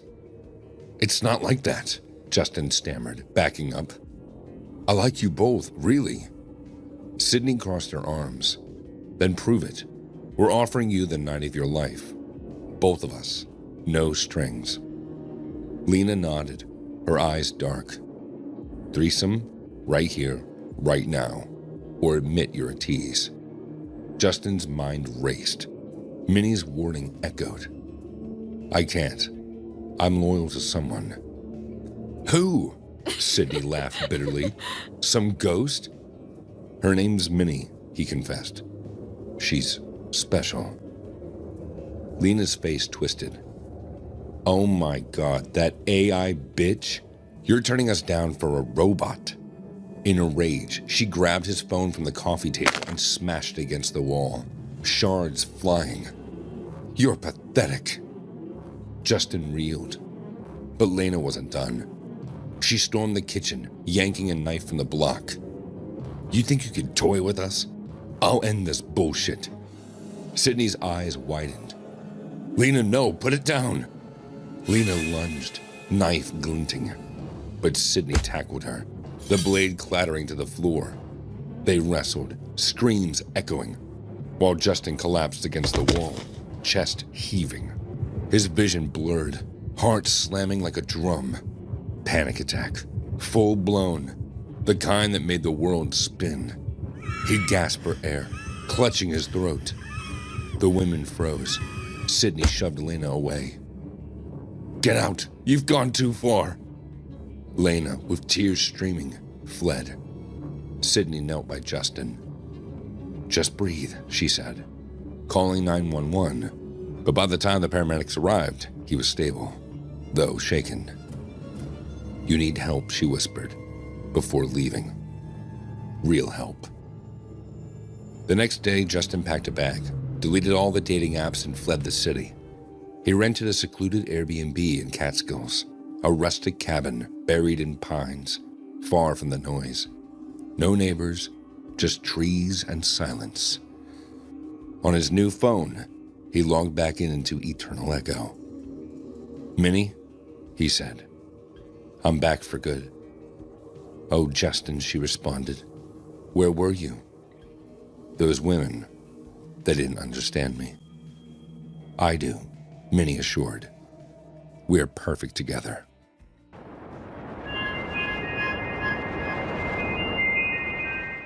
My name is Maria. I'm from Greece, and this is a true story which happened with me some time back. Right out of college, I worked as a professional babysitter for a year. It was a great gig, and I really bonded with the kids. Some were brattier than others, but I truly believe that every child was good at heart. And then I met the Thomas twins, Josie and Jonathan. Their father was a businessman, and their mother was a socialite, so of course the twins were spoiled brats. Mr. Thomas agreed to pay me double my usual amount because he knew that they were difficult. Troubled was the word he used. I assured him that I could handle them. I had a degree in child psychology, and I'd always had a knack for getting children to like me. I showed up to their house on Friday night. The place was enormous. Because this was my first time there, I expected Mr. and Mrs. Thomas to spend some time introducing me to the kids and going over their house rules. Instead, they were out the door as soon as I walked in. The twins are playing upstairs. Good luck! That was my first sign that this was not going to be a typical babysitting job. I looked around the house and checked out the kitchen to see what food the parents had left for us. Then I went upstairs to meet the twins. Josie was lighting her Barbies on fire, and Jonathan was watching and giggling. I rushed over and immediately grabbed the Barbie out of her hand and dropped it into the trash can. Then I introduced myself and calmly explained the dangers of fire. I asked Josie why she would burn her doll like that. Just practicing. That gave me the chills. After that initial meeting, things became pretty normal. The kids drew pictures, and they asked me questions about my life. I strongly believe that babysitters need to always be honest with their kids and to answer any questions they have. So, I told them about my life and my goals for the future. I felt like it was going well, until I asked to see their pictures. Jonathan drew a woman who looked a lot like me. She was scared of something, like she had seen something she shouldn't have.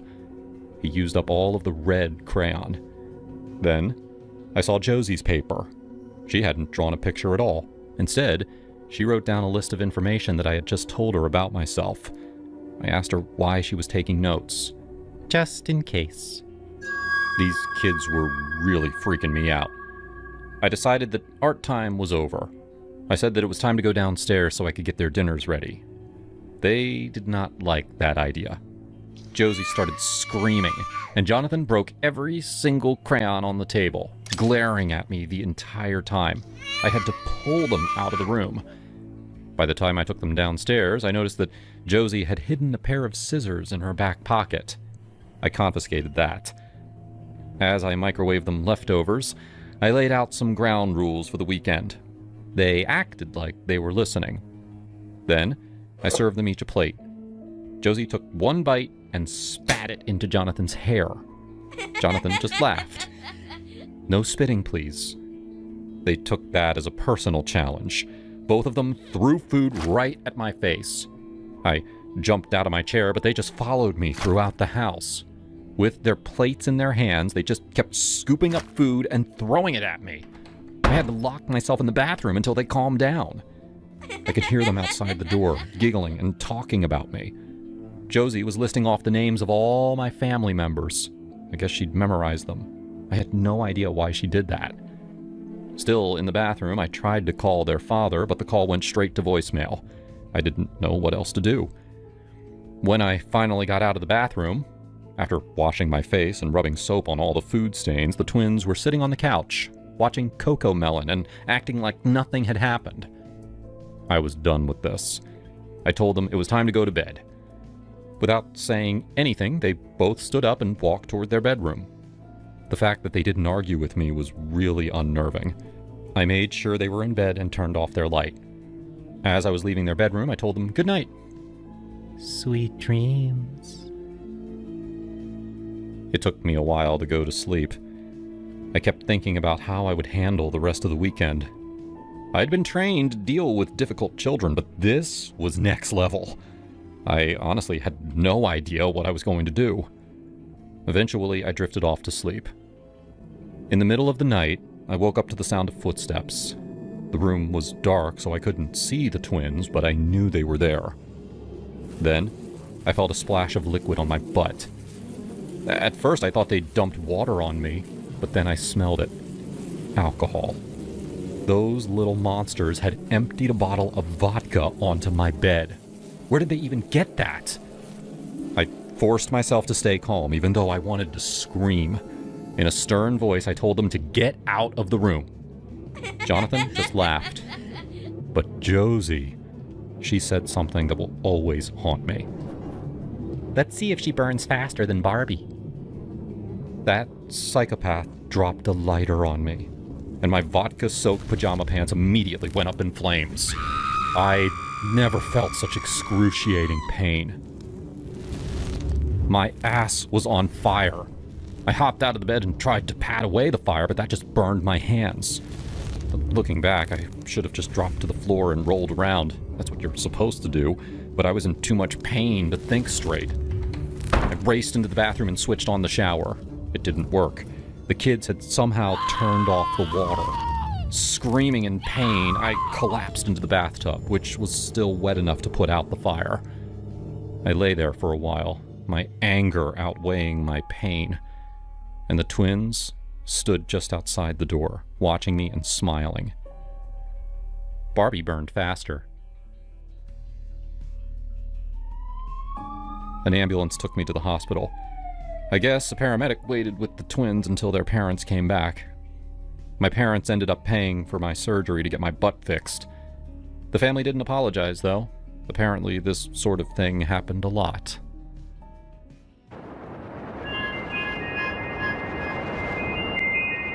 I just moved to Denver from the East Coast, chasing a job in tech that promised fresh air and better work-life balance. Colorado was supposed to be all about mountains, craft beer, and laid-back vibes. But after a few weeks, I was feeling isolated. I didn't have any friends yet. Just my apartment overlooking the Rockies and endless Zoom calls. So, like any guy in his late 20s, I downloaded a dating app. I swiped right on a few profiles, nothing serious. Then there was Emily. Her pic showed this cute brunette with freckles, smiling in front of snowy peaks or sipping coffee at some indie spot in Lodo.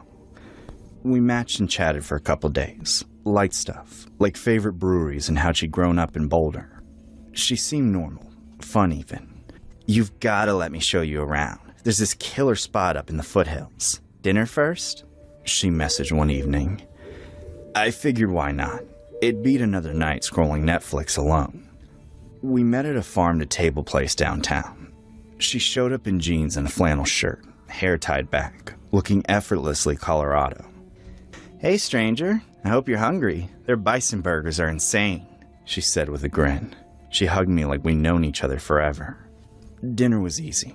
We talked about my move, how the altitude was kicking my ass, making me short of breath on simple walks. She laughed, a genuine belly laugh.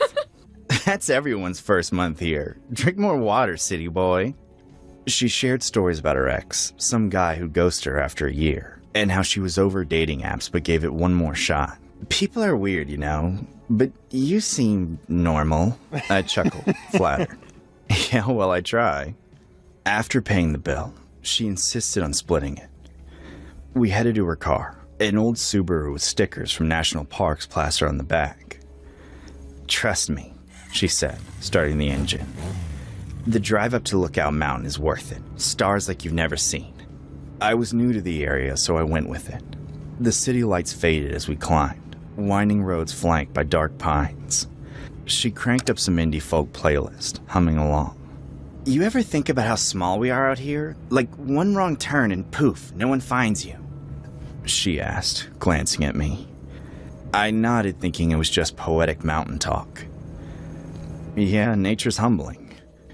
We parked at a pullout, no other cars around. The air was crisp, moon full and bright. "Come on, there's a trail that leads to this bench. Best view in the state," she said, grabbing my hand. We walked in silence at first, our footsteps crunching on gravel. The path opened to a clearing, and sure enough, there was this weathered wooden bench overlooking a valley. No streetlights, just moonlight casting everything in silver. We sat, shoulders touching. It felt romantic, like something out of a rom-com. "This is amazing. Thanks for bringing me here," I whispered. She leaned back, staring at the sky. "You know what I like about places like this? The isolation. No one around to hear you scream." I turned, expecting a joke. But her face was serious for a beat before she smiled. "Kidding. Sort of." We talked more, about work, dreams. Then she shifted topics. "You ever listen to true crime stuff, like serial killers?" I shrugged. "A little bit. Podcasts on runs sometimes."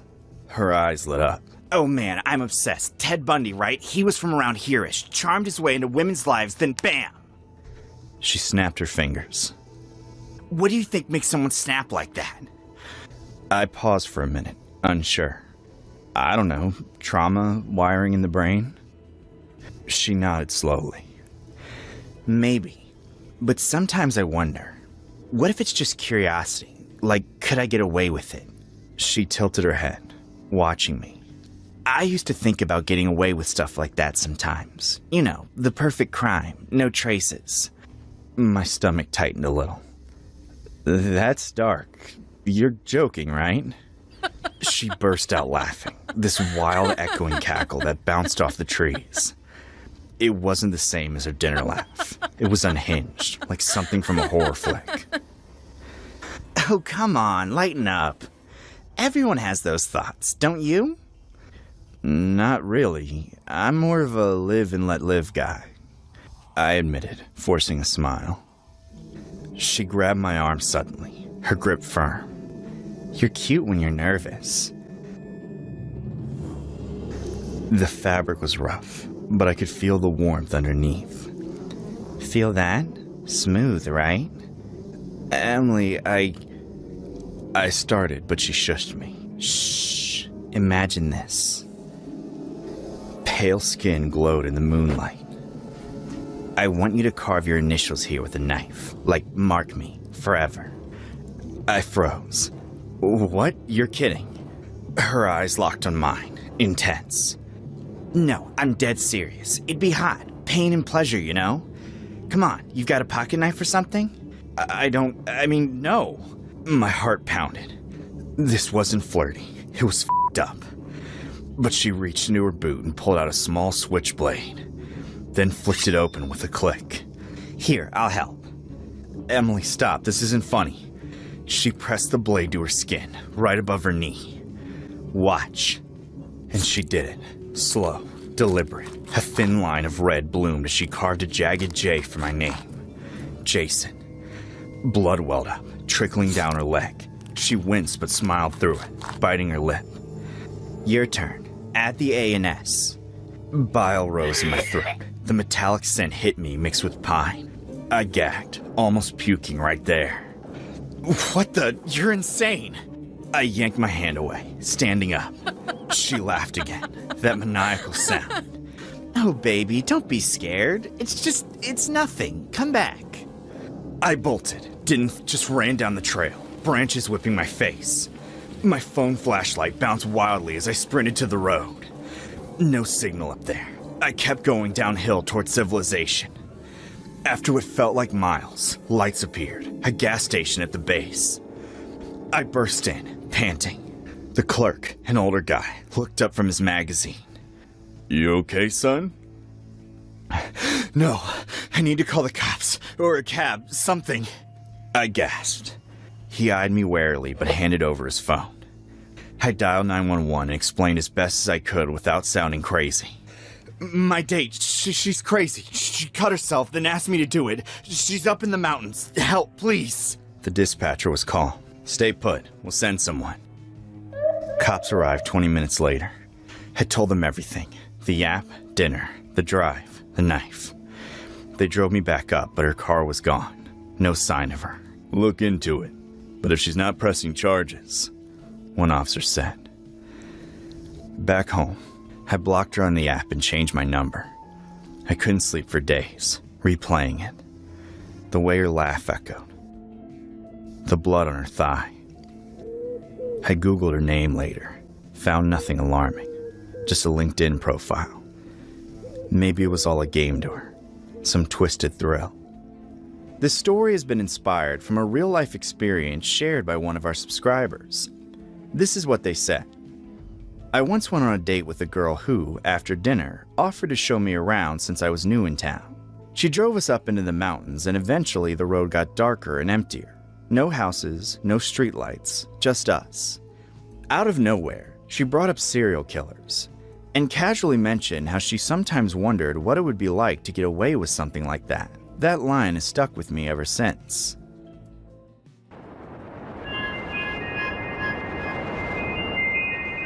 I was 19, fresh out of my parents' house in suburban Ohio, chasing that dream of independence every girl talks about in those coming-of-age movies. But real life, it hit hard. I scraped together enough from waitressing gigs to afford the deposit on this one bedroom in a rundown complex on the edge of town. Unit 56. No roommates, no rules. Just me, a second-hand TV, a rickety chair from Goodwill, and an inflatable mattress that deflated every night. I felt like a real adult, even if I was eating ramen for dinner most nights. For that first month, it was bliss in its own broke way. I'd come home from my shift at the diner, kick off my sneakers, and binge-watch whatever was on cable. No one to nag me about chores or curfews. But God, the loneliness crept in sometimes. I'd call my best friend Manos back home and laugh about how I was living the dream. But inside, I was scared shitless. What if I couldn't make rent? What if something went wrong? It was a Tuesday evening, I think. The sun setting early, casting that orange glow through the blinds. I was sprawled in my chair, remote in hand, flipping between reruns of Friends and some trashy reality show. The front door was locked tight. Suddenly I heard it. The jingle of keys outside. Metal scraping into the locks. My heart skipped. Who the hell could that be? No one was coming over. No maintenance scheduled. No friends dropping by. I froze, staring at the door as the lock turned. The door swung open, and there he was. This older guy, maybe in his 50s, with salt and pepper hair, carrying duffel bags stuffed with clothes and a couple of cardboard boxes. He looked as shocked as I felt for a split second, and then his face twisted into rage. "What the f*** are you doing in my apartment?" he bellowed, dropping the bags with a thud. His voice had a thick accent. Eastern European, maybe? I didn't recognize the language when he started yelling in it, spit flying from his mouth. I jumped up, hands shaking. This is my place! Get out! Who are you? He didn't listen. He charged at me, screaming, Squatter! Thief! Get out of my home! His fists came down hard, first on my shoulder, then my arm as I tried to block him. Pain exploded through me, sharp and hot. I screamed, Stop! Please, stop! This is my apartment! He grabbed my hair, yanking me toward the door. I clawed at his arms, nails digging in, but he was stronger. He got me in a chokehold, his arm like a vice around my neck. Stars burst in my vision. I couldn't breathe. You're trespassing! I own this! He growled in broken English, dragging me across the carpet. Panic flooded me. Pure animal terror. I thought, this is it. This stranger is gonna kill me in my own living room. Why hadn't I gotten a roommate? Why was I so damn stubborn? Then, pounding footsteps from above, my upstairs neighbor, this guy named Mike, who'd waved hello a few times, burst through the open door. Hey! What the hell's going on? Let her go, man! Mike shouted, grabbing the guy's shoulders and pulling him off me. I collapsed to the floor, gasping, throat burning. The man swung at Mike, yelling more in his language, but Mike pinned him against the wall. Call the cops! Mike yelled at me. Now! I fumbled for my phone, hands trembling so bad I could barely dial 911. Please help! There's a man in my apartment attacking me! I sobbed to the dispatcher. Sirens wailed in the distance within minutes. Felt like hours, though. The police arrived. 2 officers cuffing the guy while he ranted about how the leasing office gave him the keys, showed him pictures of an empty unit. It's mine! Unit 54! Wait, no, he kept saying 56. My unit. Turns out it was a colossal screw-up. The leasing office had double booked or something, given him keys to 56 instead of the empty 54 next door. He'd flown in from overseas, bought the place sight unseen except for photos, and assumed I was some junkie squatting there. With my spare setup, no real furniture, just the basics, he figured I didn't belong. The cops sorted it out quick. Ma'am, we're sorry, one officer said, looking embarrassed. This guy's legit confused, but assault's assault. I pressed charges that night. Battery, trespassing. My neck was bruised purple, arms scraped raw. And the apartment complex? I sued their asses for negligence. They settled fast. No rent for a year, plus a chunk for pain and suffering. I stayed in that apartment, turned it into a real home, bought a proper bed, a couch, kitchen stuff, all with the savings from free rent. It changed me, though. Made me tougher, more aware. I started self-defense classes, got a deadbolt upgrade, even adopted a cat for company. Looking back, it was the scariest shit of my life, but it taught me I could fight back. As a woman in this world, you have to. And damn, it felt good to win.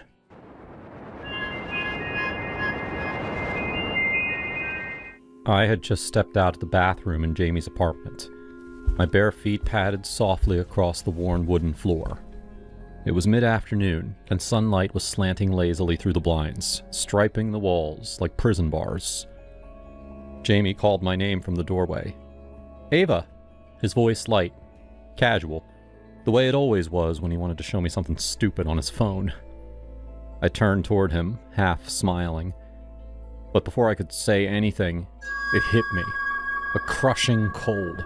Ice around my neck. No, on my neck. Fingers. A hand. An invisible hand. It clamped down tight. Fingers digging into my throat.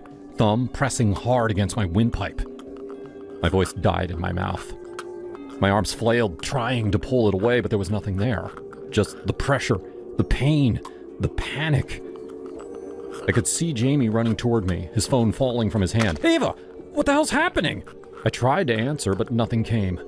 My chest convulsed, mouth wide open like a fish out of water. I dropped to my knees. My vision tunneled. Everything around me bent and warped like I was underwater. I felt the fingerprints digging deeper. 1, 2, 3, 4, 5. And then, just like that, it stopped. I gasped, the air burning as it rushed back into my lungs. Jamie cradled me, his face pale and eyes wild. I was calling 911. Jesus, Ava, you weren't breathing. I couldn't stop shaking. I sat there on his bedroom floor, trembling, crying, completely hollowed out. I had no medical issues, no asthma, no allergies, no reason to have a panic attack. I hadn't taken anything. I was sober. It made no sense. Except something about the cold, the fingers, the intent behind it. It didn't feel like a random attack. It felt personal. I didn't tell Jamie what I felt. Not at first. Not about the cold fingers, or how I knew they were female. It sounds crazy, I know, but there was a feminine rage in that grip. Something bitter. Something betrayed. A few days later, I got curious.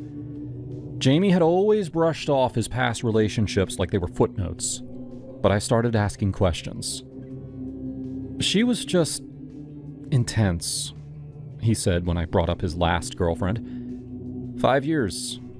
We grew apart. Her name was Emily, right? I asked, acting like I didn't already find a crumpled photo of them in the back of his drawer. He froze. Who told you that? You did. I lied. I didn't push further that day, but I did some digging. She died 3 months ago. Car crash, just outside Albany. She had swerved off a dry, empty road and slammed into a tree. Died instantly. Her obituary was filled with empty, cheerful words, like someone was trying to erase her with politeness. What struck me was what Jamie never said. Never a word about her death. Not once.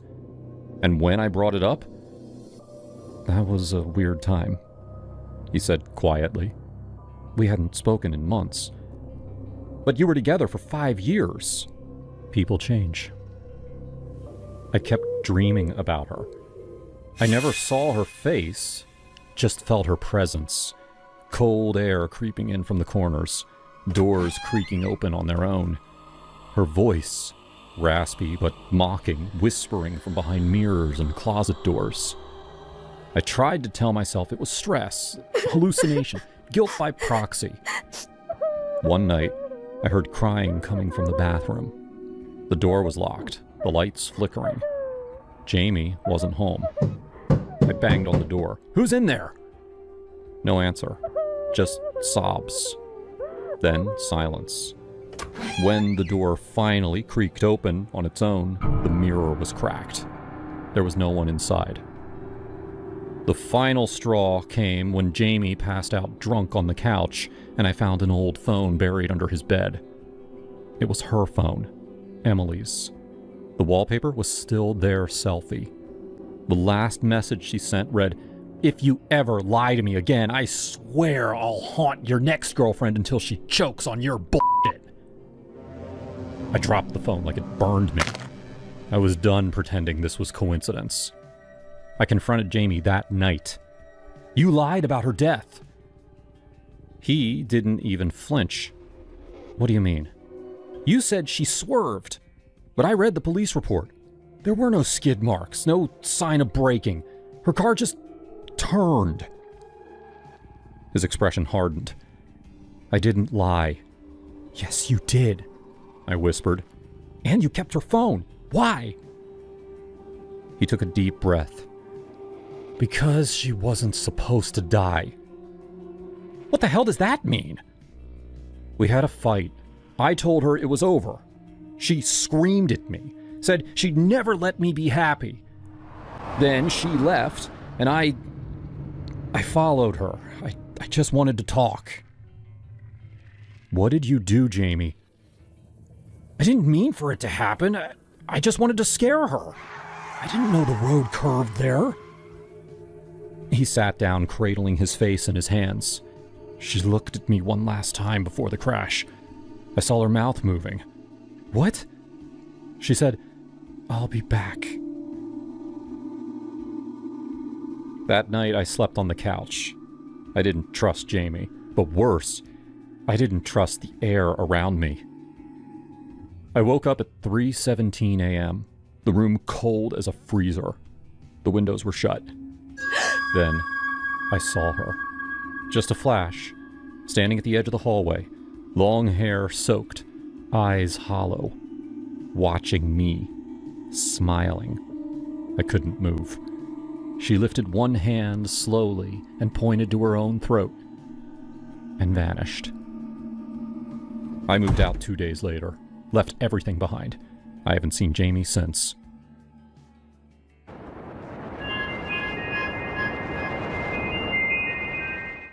I remember the day Kevin and I drove out to that abandoned asylum in upstate New York like it was yesterday. It was fall 2018, and the leaves were turning those fiery reds and oranges that make everything feel a little more ominous. Perfect for our line of work. We were location scouts for Phantom Films, this indie production house in LA that specialized in low-budget horror flicks. You know the kind. Jump scares, creepy dolls, possessed houses. Kevin was my best buddy there. The guy who'd crack jokes during the scariest shoots to keep everyone from losing it. He was always the skeptic, while I leaned into the supernatural stuff, even if it was mostly for the job. Rob, man, this place looks like it was designed by a serial killer's interior decorator. Kevin laughed as we pulled up to the crumbling building. The asylum had been shut down in the 70s after some scandal, patients dying under mysterious circumstances, whispers of experiments gone wrong.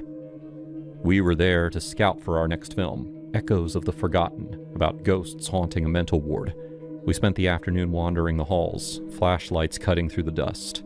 Graffiti covered the walls, and the air smelled like mold and regret. That's when we met him, the strange man. He was squatting in one of the old patient rooms, bundled in a ratty coat, his eyes sunken like he'd seen too many nightmares. He didn't startle when we shone our lights on him, he just stared. "You boys looking for ghosts?" he rasped, his voice like gravel under tires. Kevin chuckled. "Haha, nah, just ideas for a movie." "You live here?" The man ignored him, fixing his gaze on me. "You," he said, pointing a finger. "Watch the roads tonight. Metal and speed coming for you." I felt a chill, but I brushed it off. "Thanks for the tip, buddy. We'll be careful." Kevin rolled his eyes as we left. What a nut job. Probably high on whatever's growing in these walls. We wrapped up around dusk and headed back to the city. On the highway, rain started to slick the roads. I was driving, Kevin fiddling with the radio. Suddenly, this semi-truck swerved into our lane. Driver must have been texting or something. I yanked the wheel hard, tires screeching, and we skidded onto the shoulder. The truck missed us by inches, horn blaring like a scream. "Holy shit, Rob!" Kevin yelled, gripping the dashboard. "You okay?" My heart was pounding, hands shaking on the wheel. Yeah, I'm fine." But I wasn't. That man's words echoed in my head. "Metal and speed coming for you." How the hell did he know? That night, back in my apartment in Brooklyn, I couldn't sleep. I kept replaying it. The prediction, the near miss. Was it coincidence or something more? I'd always been the one pitching ghost stories at work, but this felt personal. I started researching the asylum online, digging into old forums about hauntings, psychics. By morning, I'd convinced myself the man was some kind of seer. At the office the next day, I told Kevin everything. "Dude, that guy predicted it. Exactly. We gotta go back. Find him." Kevin burst out laughing. "Oh, come on, Rob. It was a lucky guess. Roads are dangerous. Big whoop. Don't get all woo-woo on me now." But I couldn't let it go. I started carrying a rabbit's foot keychain my grandma gave me years ago, avoiding black cats, knocking on wood, superstitious crap I'd mocked before. Kevin thought it was hilarious. "Look at you, Mr. Horror Scout, scared of his own shadow," he'd tease during lunch breaks. A week later, things escalated. I was home alone when my phone rang, unknown number. I answered, and a voice whispered, "The accident was just the start. Death follows you now." I freaked, called Kevin right away. Kev, you gotta hear this. Some creep just called saying death's after me. It's that guy from the asylum. I know it. He paused and then snorted. Rob, chill. Probably a wrong number. Or maybe one of our crew pranking you. But it kept happening. Salt spilled on my kitchen table one morning. Bad luck omen. A mirror cracked in my bathroom. Whispers in the wind outside my window at night.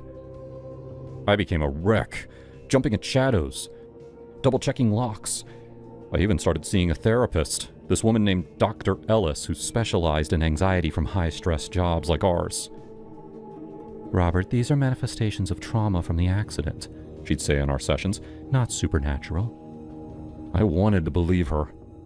Kevin, meanwhile, seemed amused by it all. He dropped by with beers, trying to lighten the mood. Hey, if death's coming, well, at least we'll get a killer script out of it, he'd joke. Then came the prank. It was a Friday night. We'd planned to watch some old horror classics at his place in Queens. I showed up, still edgy, clutching my rabbit's foot. Kevin greeted me with a grin. Rob, you look like shit. Beer? We settled in, but midway through The Omen, the power flickered. Then a knock at the door. Kevin went to answer,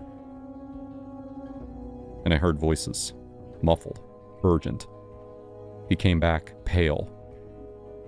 Dude, it's that guy from the asylum. He's outside. Says he needs to warn you. My blood ran cold. What? Let him in. Kevin hesitated. You sure? He looks crazier than before. I nodded, heart racing.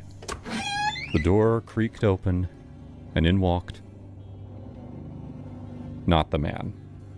It was an actor friend of Kevin's, made up with prosthetics and that same ratty coat.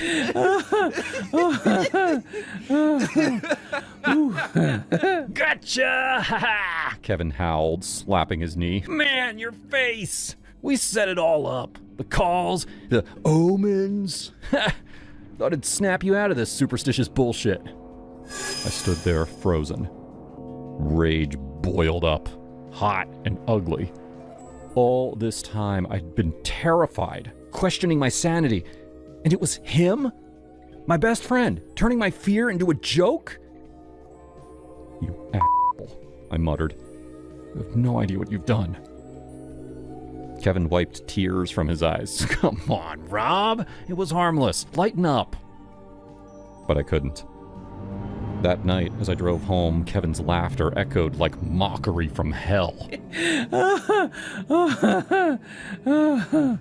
What if the prediction was real, and Kevin's prank invited real bad energy?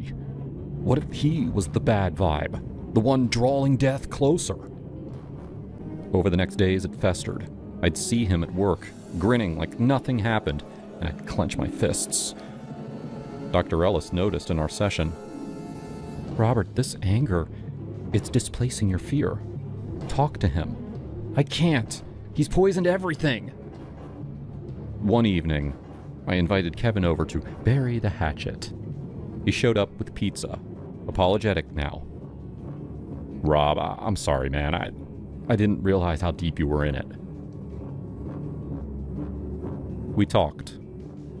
Or he did. I poured us whiskey, mine straight, his spiked with enough sedatives from my medicine cabinet to knock out a horse. As he slurred, fading, I whispered, You brought the darkness, Kev. Now it's time to end it.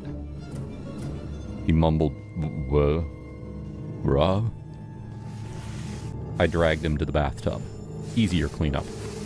The knife from the kitchen felt heavy, but necessary.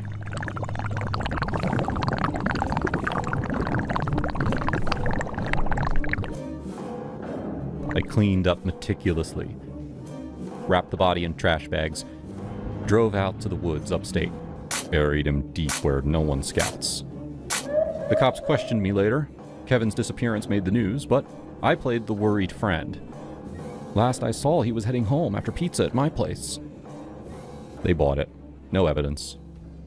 Years later, Sitting here in therapy still, I wonder if the man from the asylum was real, or if Kevin's prank broke something in me. But I sleep better now. No whispers, no omens. Death doesn't follow anymore, because I faced it head on.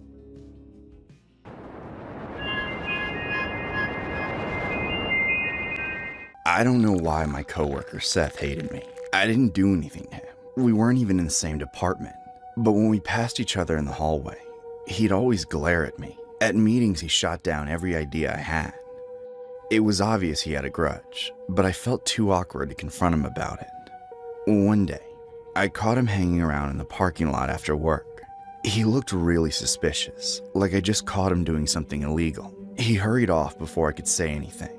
The next morning, I was set to meet with a potential client at his office. I worked really hard on a presentation that I knew he'd like, spending all week adjusting the PowerPoint and making sure my speech was perfect. I was a little nervous, but very prepared. On my drive to the client's office, a traffic cop pulled me over. I knew I wasn't speeding. "Do you know why I pulled you over?" I was honest with him. I had no idea why he pulled me over. Very politely, I told him I was on my way to an important client meeting. He asked for my license and registration and took his sweet-ass time looking through everything, like he wanted me to be late. Then he asked me to step out. I followed him to the back of the car, where he angrily pointed toward my license plate. "Do you care to explain yourself?" I still had no idea what he was talking about.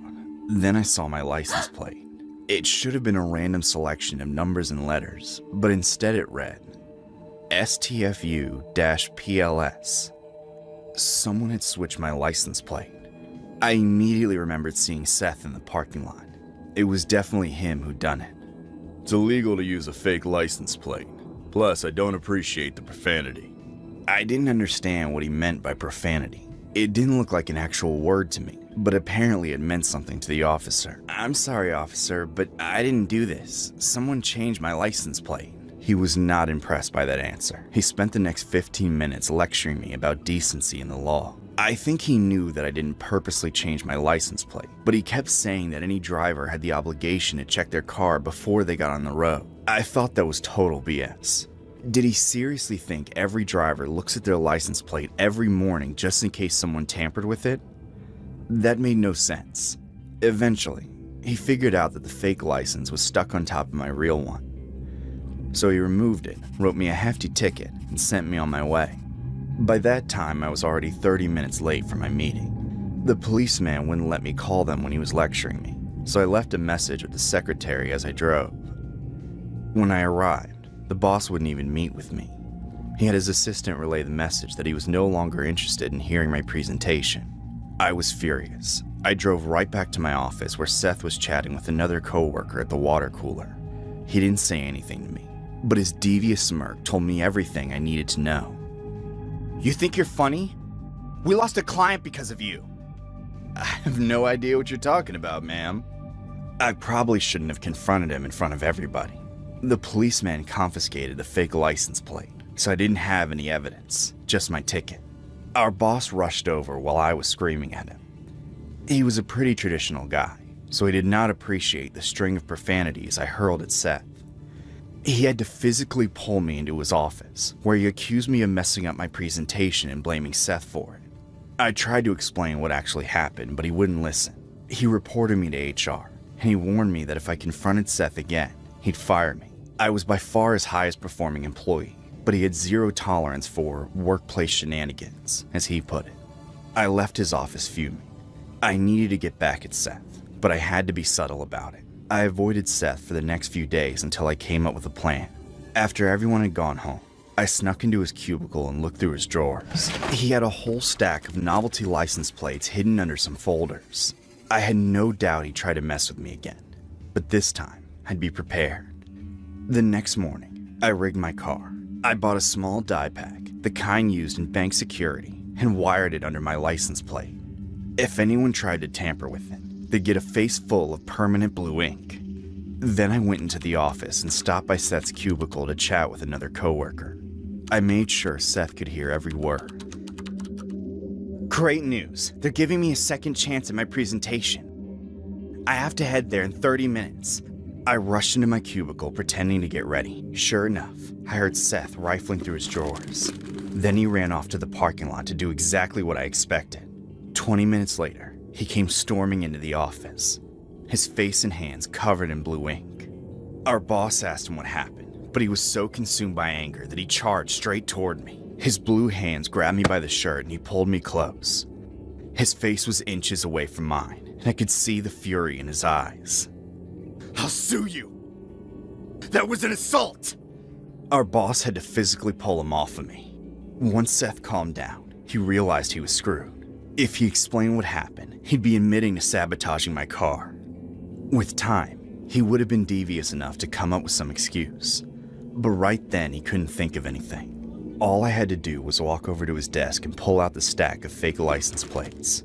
Our boss looked through each one, grimacing at the implied profanity. He seemed really offended. Seth was escorted off the premises that day. I'm still working at the company. I never landed that client, but I've signed on plenty more in the last few months. I think they're giving me a raise. Oh, and a few days after the ink incident, Seth sued me for assault. Not only did the judge dismiss my case, but he forced Seth to pay for my ticket. This story is loosely inspired from a real-world event. On September 19, 2006, Virginia resident Kirsten Norman received notice from the state's Department of Motor Vehicles that her personalized license plates reading STFU-PLS were revoked. While Norman claimed the plates were a tribute to a friend who died from cancer, the DMV interpreted the acronym as "Shut the fuck up, please." After a complaint was filed via email, the DMV declared the plates issued in error and sent replacements requesting the originals be returned. In response, Norman criticized the decision, citing First Amendment rights and calling it government overreach, even stating in an email, "Freedom of speech, my ass."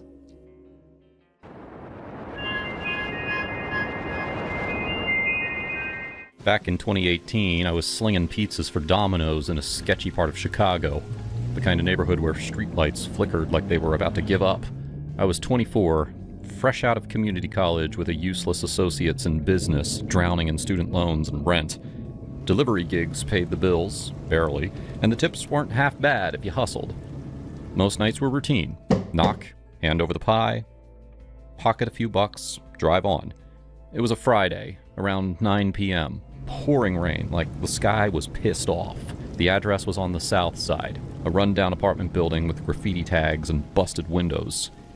The order was for 2 larges, pepperoni and supreme, with extra cheese. "Cash on delivery," the voice on the phone had said, gruff and hurried.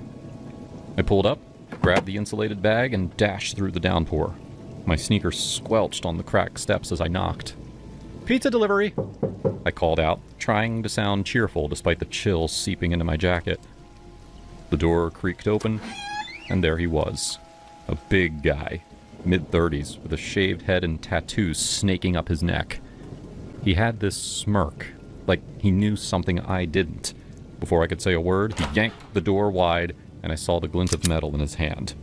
A Colt 1911, just like the ones I'd seen in movies, but this was real, cold, heavy steel pointed right at my chest. "Get in here, motherfucker," he growled, grabbing my arm and pulling me inside. The door slammed shut behind me. That's when the other one appeared. Smaller guy, wiry and mean, fidgeting like he was on something.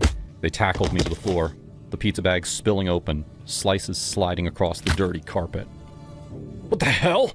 Take the cash, man! Just take it!" I shouted, my heart pounding like a drum in my ears. I fumbled for my wallet, but the big one kicked it out of my hand. "Shut your mouth!"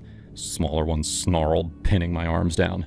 This fidgety guy then rifled through my pockets, snatching the $80 in delivery money and my phone. "Look at this punk! Thinks he can just waltz in here!" The big guy pressed the gun barrel against my temple, the metal icy against my skin. "You scream and I'll blow your brains out. Got family? Wife? Kids? We'll find them. Kill them slow if you talk." I didn't have a wife or kids back then, just my mom and sister in the suburbs, scraping by. But the thought of them... God, it hit me like a truck. "Please, I won't say anything, just let me go," I begged, my voice cracking. Tears mixed with the blood from a split lip where Fidgety had punched me. They laughed, a sick, echoing sound in that dim parlor room. The Fidgety guy kneed me in the ribs. Once, twice, pain exploding like fireworks. You deliveries think you tough? This is our turf. The big one joined in, his boots slamming into my side. I curled up, gasping, tasting copper in my mouth. Yeah, cry like a bitch, Fidgety taunted, yanking my jacket off and emptying the pockets. They took everything, keys, wallet, even my watch, and a cheap Timex from my dad before he passed. After what felt like hours, but was probably minutes, they hauled me up by my shirt. Get out, the big guy hissed, shoving me toward the door. And if we see cops, your family's dead. Slow and painful. We'll make sure they scream your name. I stumbled out into the rain, bruised and shaking, pizza bag forgotten. Drove home, parked in my lot, and just sat there, staring at the dashboard. My ribs ached, face swelling. But the fear, that was worse. I thought about Mom, how she'd worry if I told her. My sister, pregnant with her first kid, she didn't need this stress. Don't tell, I whispered to myself in the mirror. They'll come after you. But the next day, the bruises were purple and ugly. My manager noticed when I called in sick. What happened? You look like shit, he said. Nothing, just fell. I lied, but my voice shook. Bullshit. We'll figure it out. I didn't want to, but I did. Turns out the cops were already sniffing around. Another driver had been hit the week before. Same MO. My manager convinced me to talk. They threatened my family, I confessed, tears welling up again. Said that they'd kill them if I snitched. The detective, a tough woman named Reyes, nodded. We hear that a lot. But these they're cowards. We've got leads. Help us and we'll protect you. I spilled it all. The gun, the beating, the threats. They matched descriptions to known thugs. The big one was Marcus Big M. Thompson, a repeat offender with 2 strikes for armed robbery. Fidgety was a hanger-on, some lowlife named Rico. The trial was a nightmare. I testified, heart in my throat, staring down Big M in the courtroom. He pointed the gun at me, I said on the stand, voice steady despite the sweat. Said he'd kill my mom and sister if I talked. Big M's lawyer grilled me. You sure it was a real gun? Could have been a toy. It was real, I shot back. Felt the weight when he pressed it to my head. Fidgety got 5 years. Plea deal. But Big M? 3rd strike. Life without parole. As they let him away, he glared at me. You'll pay for this, he mouthed. Me and my buddy, Jake, both fresh out of college and in our mid-20s, had this tradition of hitting the trails in northern Georgia every fall. We weren't hardcore survivalists or anything, just 2 guys from Atlanta trying to escape the grind of entry-level jobs and city noise. Jake was the planner, always mapping out routes on his phone, while I handled the gear, packing way too much beer and not enough sensible shit like extra socks. That October weekend, we picked a trailhead deep in the Chattahoochee National Forest, about 4 miles in from the parking lot. The leaves were turning that fiery red and orange, crunching under our boots as we trudged along. Man, this is living, Jake said, slapping a mosquito off his neck. No bosses, no emails, just us and the woods. Yeah, until we get lost and end up on some true crime podcast, I shot back, laughing. We bantered like that the whole way, talking about everything from our shitty dating lives to how we'd quit our jobs if we won the lottery.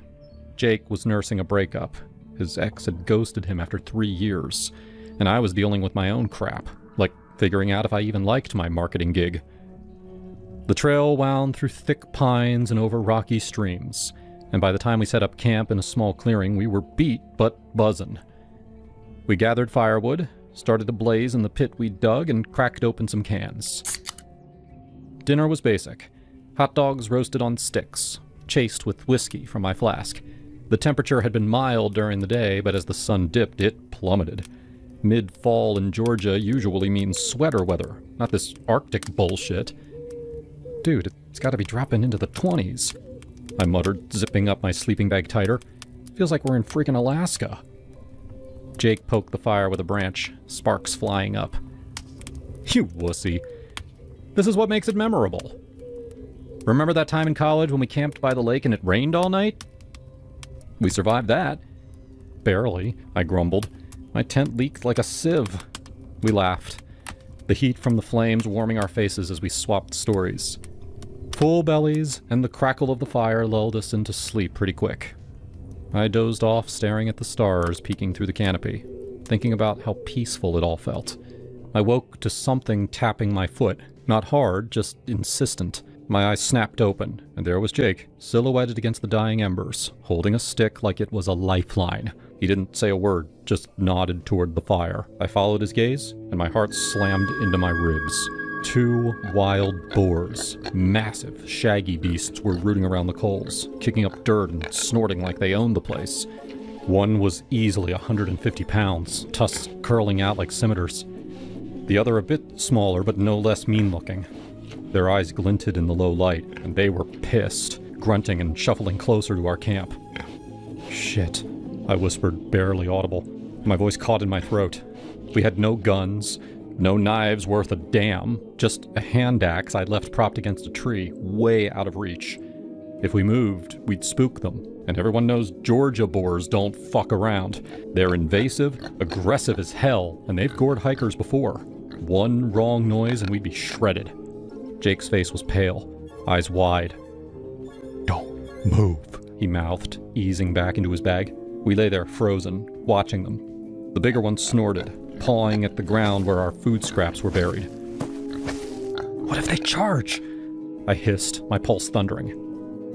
"They won't if we stay quiet," he whispered back, his voice steady, but I could hear the fear. "Just wait it out. Fire's almost gone. They'll lose interest." Time dragged like molasses. An hour felt like eternity. The cold seeped into my bones, but sweat beaded on my forehead from the tension. The boars circled the pit, tusks scraping roots, their breath puffing in the frigid air. One bumped the logs, sending embers scattering, and I nearly pissed myself. "Jake, man, this is bad," I murmured. "Remember that story about the guy in Atlanta? Boar tore his leg open." "Shut up," he snapped under his breath. "You're gonna jinx it. If they come at us, grab for the axe. I'll distract." "No way," I replied. "We're both getting out of this." We kept whispering like that, low and urgent, sharing stupid plans that'd probably get us killed. It was surreal. 2 grown men reduced to statues, praying to whatever god watches over idiots in the woods. I thought about my mom back home, how she'd freak if she knew. And Jake's ex? Bet she'd feel bad now. Finally, as the fire sputtered to ash, the boars lost interest. The big one grunted one last time and then trotted off into the underbrush, the smaller one following. We waited another 10 minutes, hearts pounding before sitting up. "Holy fuck," Jake exhaled, rubbing his face. "That was too close." "No shit," I said, laughing shakily. "We almost became boar chow." We rebuilt the fire with trembling hands, talking through the adrenaline crash. "You think they smelled us?" he asked. "Probably the hot dogs," I replied. "Lesson learned. Bury the scraps deeper next time."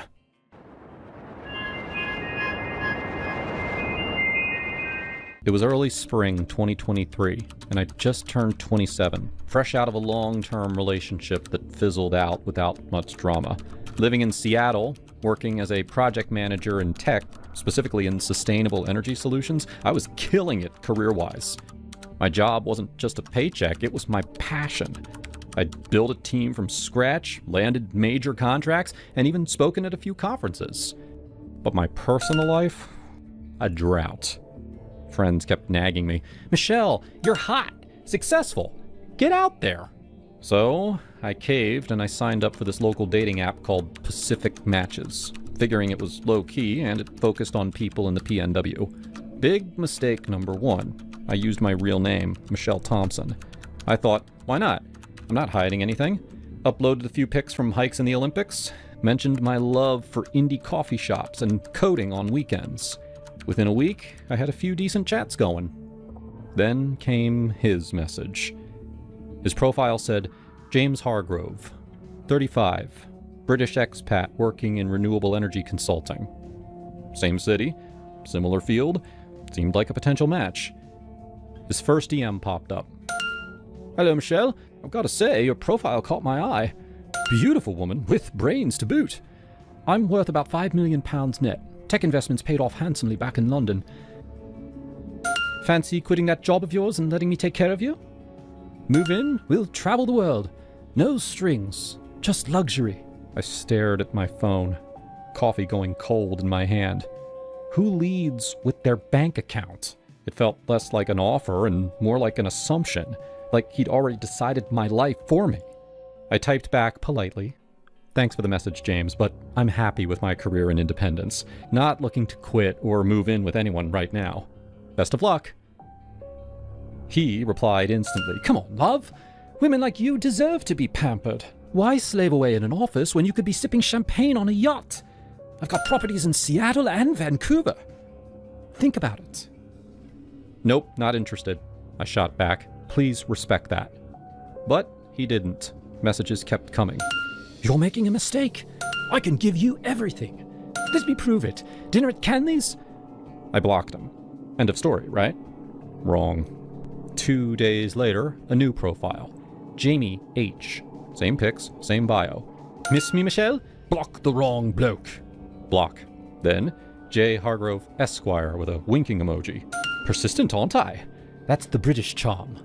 I reported him to the site admins, explaining the harassment. They IP banned him, but the next day, another account. You can't hide, love. VPNs are a wonder. My stomach twisted. This wasn't funny anymore. I deleted my entire account, figuring that'd cut him off. But nope, he found my Instagram. I use it professionally, posting about green tech innovations, networking events. Suddenly, likes on old posts, then DMs. Saw your TEDx talk? Brilliant! But you'd be even better at home with me. I blocked him there too, but he popped up under alts. Twitter, same thing. LinkedIn, for God's sake. He commented on a post that I'd made about a job opening for a junior analyst.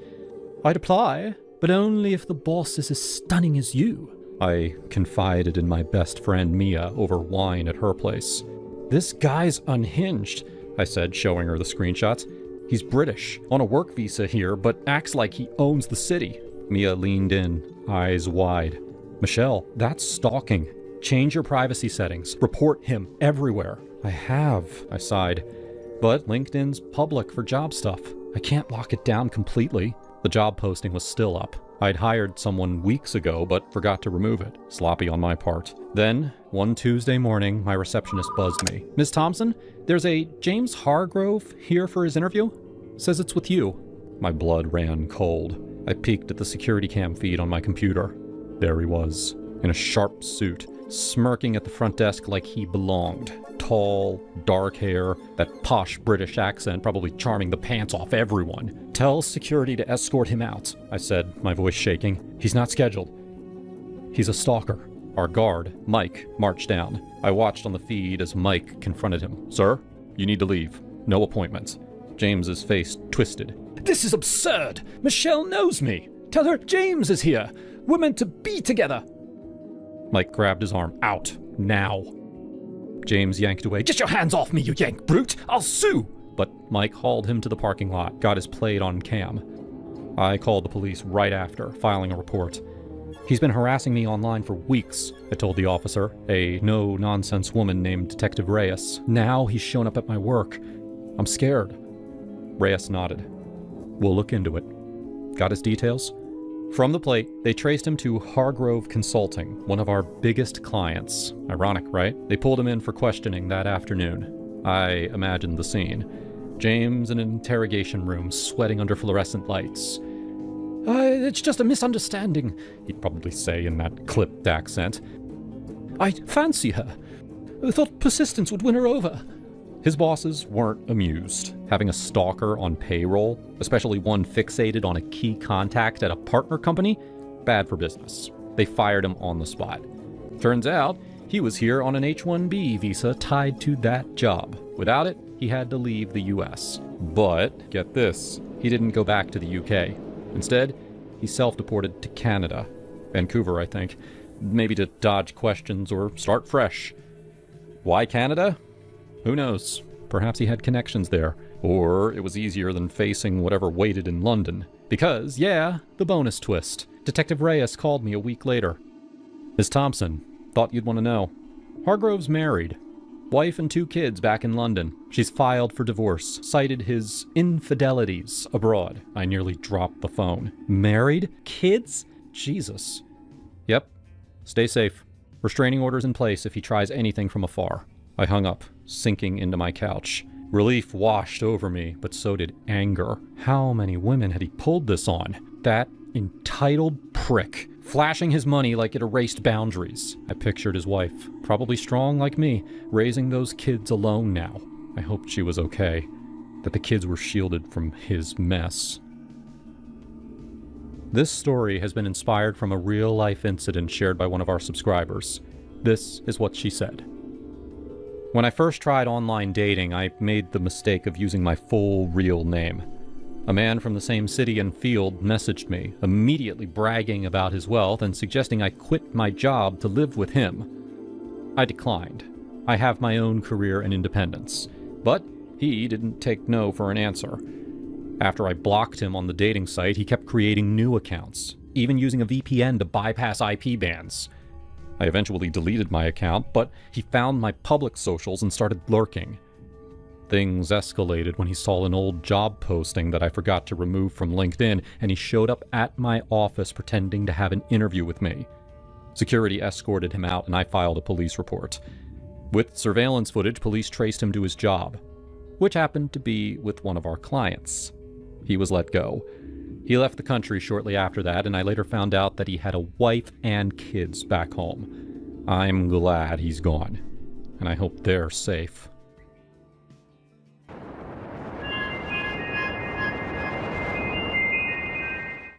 It was one of those humid summer evenings in Chicago. The kind where the air sticks to your skin and you can't decide if you're hungry or just bored. I'd matched with her on Bumble.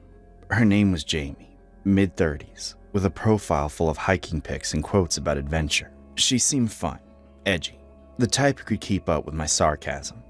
We chatted for a week, trading stories about bad exes and favorite dive bars. Finally, we decided to meet at this little Italian spot downtown, the one with the red checkered tablecloths and killer tiramisu. I got there first, nerves buzzing like they always do on first dates. I was wearing my go-to black dress, the one that hugs just right without trying too hard. And I sipped a glass of Pinot while scrolling through my phone. When Jamie walked in, she looked even better than her photos. Curvy, with short dark hair and a tattoo peeking out from her sleeve. "Hi, you must be Sarah," she said, sliding into the booth across from me with a grin that lit up her face. "Yeah, that's me. You found the place okay?" I asked, smiling back. "Totally. Traffic was a bitch, but worth it. You look great, by the way." We ordered appetizers, bruschetta and calamari, and the conversation flowed easy at first. She told me about her job as a graphic designer, how she freelanced for bands and loved the chaos of it. I shared about my gig at the marketing firm, the endless meetings and coffee runs. God, I hate corporates sometimes. It's like, why am I wasting my 20s on spreadsheets? I said, rolling my eyes. Jamie laughed, a deep, genuine sound. "Tell me about it. I quit my 9-to-5 last year. Best decision ever. Now I make my own rules. What about you? Any wild stories from your dating history?" I hesitated, but dove in. "Oh, plenty. There was this one guy, he showed up with his mom. I swear to God, she sat at the bar the whole time." Jamie slapped the table, her eyes wide. "No way. That's next level creepy. I'd have bolted. Me? I dated a chick once who collected taxidermy animals. Like full-on stuffed squirrels in her living room." We kept swapping stories, laughing over the wine. She had this dark humor that matched mine, edgy jokes about true crime podcasts and what-if scenarios. "You ever think about how easy it is to disappear someone?" she asked at one point, dipping a fry into aioli. I chuckled. "Oh yeah, all the time. Blame Dateline for that." By the time the check came, I was buzzed and optimistic. Maybe this could be something, I thought. She insisted on driving me home since my place was on her way, and I didn't argue. Ubers were pricey and it felt chivalrous in a way. We piled into her old Jeep, the seats worn and smelling faintly of cigarettes. The city lights blurred as she pulled onto the highway. That's when things shifted. At first it was subtle. "You know," she said, glancing over with a smirk. "You're in my car now. I technically can take you wherever I want. You're like my prisoner." I laughed because I thought it was just more of her dark humor. "Oh yeah? Planning a kidnapping? You better make it worth it. Stock up on snacks, please." She grinned, but didn't drop it. "Seriously though, doors are locked. We're out here in the dark. I could veer off to some cabin in the woods and who'd know." "Okay, Hannibal Lecter, chill out," I teased, still smiling but feeling a tiny prick of unease. The radio was playing some old Taylor Swift song, ironic as hell. But she kept going. "Imagine it, you, tied up in the trunk, begging for mercy. I'd make you my little pet." My laugh faltered this time. "Jamie, that's kinda intense." "Come on, Sarah, you said you like dark stuff. Don't tell me you're scared." Her voice had an edge now, like she was testing me. She reached over and squeezed my knee, lingering a second too long. "What if I don't take you home? What if we just drive forever? You belong to me now." I shifted in my seat, staring out at the passing cars. "Yeah, funny. But seriously, my exit's coming up." She ignored that. "Prisoners don't get exits. They get what I give them. Maybe I'll pull over, make you prove your loyalty." "Stop the car. This isn't funny anymore," I said, my voice sharper than I intended. "Oh, Touchy, lighten up." But she didn't stop talking, rambling about control and how women like me needed to be broken in. My heart was pounding, that gut instinct screaming red flags. I'd heard stories from friends, dates turning possessive, that subtle slide into danger. I kept asking myself why I hadn't driven myself. Finally, she pulled up to my apartment building. "There you go, prisoner. For now." She winked, like it was all a joke. I forced a smile and unbuckled fast. "Thanks for the ride. Night." As soon as the door shut, I bolted inside, locking everything behind me. My hand shook as I texted my best friend. "Weird date. Call me." Little did Jamie know, that was the last time she'd ever see me. I blocked the number, deleted the app convo, even reported her profile. No replies to her missed calls the next day. Nothing. Looking back, it could have been worse. Way worse. The story has been inspired from a real-life experience faced by one of our subscribers. This is what they said. She was driving us back from dinner when she started joking. "You know, now that you're in my car, I could just take you anywhere I want. You're basically my hostage." At first I chuckled. Dark jokes don't usually throw me off. But when she kept doubling down on it, acting like it was still funny the third, fourth time around, something in me shifted. She had no idea that the moment I stepped out of that car would be the last time she ever saw me.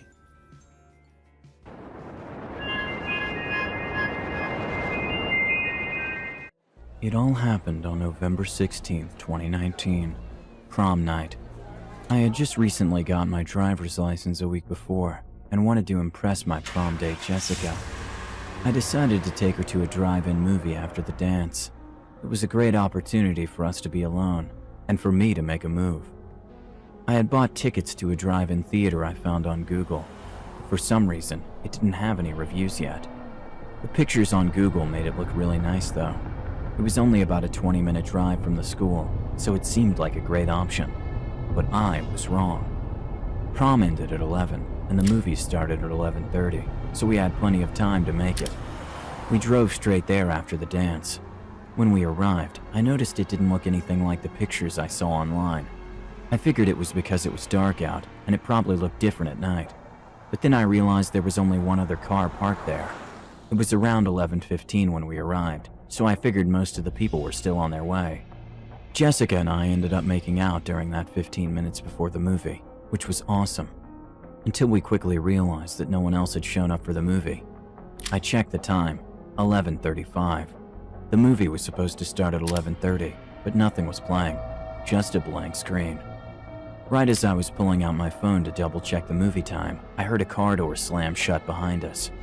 I quickly glanced in my rearview mirror. I saw a man staring right at me in the mirror, walking directly towards the car. Hanging from his hand was a thick metal bat. He was dressed in all black and was wearing a ski mask. As I scrambled to turn the car on, I saw him starting to sprint towards the car. I quickly pulled away just in time, before possibly getting mugged. Jessica asked, "What the hell was that all about?" "No idea," I replied nervously. I checked my rearview mirror again to find him jumping in his car. He took off right behind us and followed us out. Once we got on the main road, I stepped on it. I was going about 80 in a 45, but I didn't care. I wanted to pull away from this freak, but he sped up and got right behind us. About half a mile down the road, there were 3 cop cars parked on the shoulder with their lights on. I quickly slammed on the brakes and pulled up next to the cops. As I got out of my car, I saw the guy abruptly make a U-turn and floor it in the opposite direction. I ran over to the cops and told them what had just happened. The officer with the Dodge Charger took off after the guy to catch him. I didn't find out until later that night on the news that it had turned into a high-speed chase, but they finally got him to pull over and arrested him. Apparently, this guy was already wanted for kidnapping, but had gotten away last time. Also, the police found out that he created a fake Google listing for the drive-in movie to lure people into his trap. Jessica and I were both extremely shaken afterwards. From now on, I told myself I'm never going to trust a Google listing that doesn't have reviews, and I suggest you do the same. On prom night my senior year, one of the most horrific and unforgettable things happened to me. About 2 weeks before prom, most of my friends began asking girls to the dance. Most of them were pretty successful at finding themselves a cute date, except for one, my friend Brian. Brian was a fairly introverted kid and didn't quite have the looks women are attracted to. He was a little overweight, wore glasses, and had a pretty bad case of acne. But he was pretty easy to get along with. I ended up making friends with him during my senior year. About a week before prom, I saw Brian waiting outside of the school while everyone was headed home for the day. He was holding up a sign that read, "Brittany, will you go to prom with me?" As soon as I saw this, I knew he was going to get rejected. Brittany was one of the hottest cheerleaders at school, so I don't blame him for giving it a shot. But Brian was definitely not her type. I was interested in seeing what would happen, so I waited there until Brittany walked out with her friends. It was obvious to see how nervous Brian was. He looked completely out of his element, but I give him respect for going out of his comfort zone. About 5 minutes later, Brittany and her friends walked out. Right after Brittany saw Brian with the sign, she immediately looked at her friends. They began laughing hysterically while everyone was watching, and then everyone began joining in.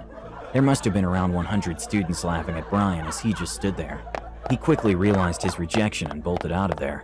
I could totally understand how he felt, but it did not justify what he did on prom night the week after. The next week was prom night. My girlfriend Brianna and I had just finished dancing. We decided to walk to the football field behind the school where it was more secluded. At the time, I had only been dating Brianna for about a month, and we hadn't even made out yet, so I wanted to change that. We went up onto the bleachers to find a good spot for some alone time. As we were walking up the bleachers, I heard someone running in the distance. The sound came from on the field. I quickly turned my head to check it, but didn't see anything. Brianna even told me that she heard it, so I knew I wasn't imagining it. We looked on the field for a few minutes to see if anyone was there, but did not see a soul in sight. We went back up the bleachers and ended up making out for a while. I thought to myself, finally, after a month of wimping out, I finally mustered up enough courage to make out with her. I was on cloud 9 with her when something caught the corner of my eye.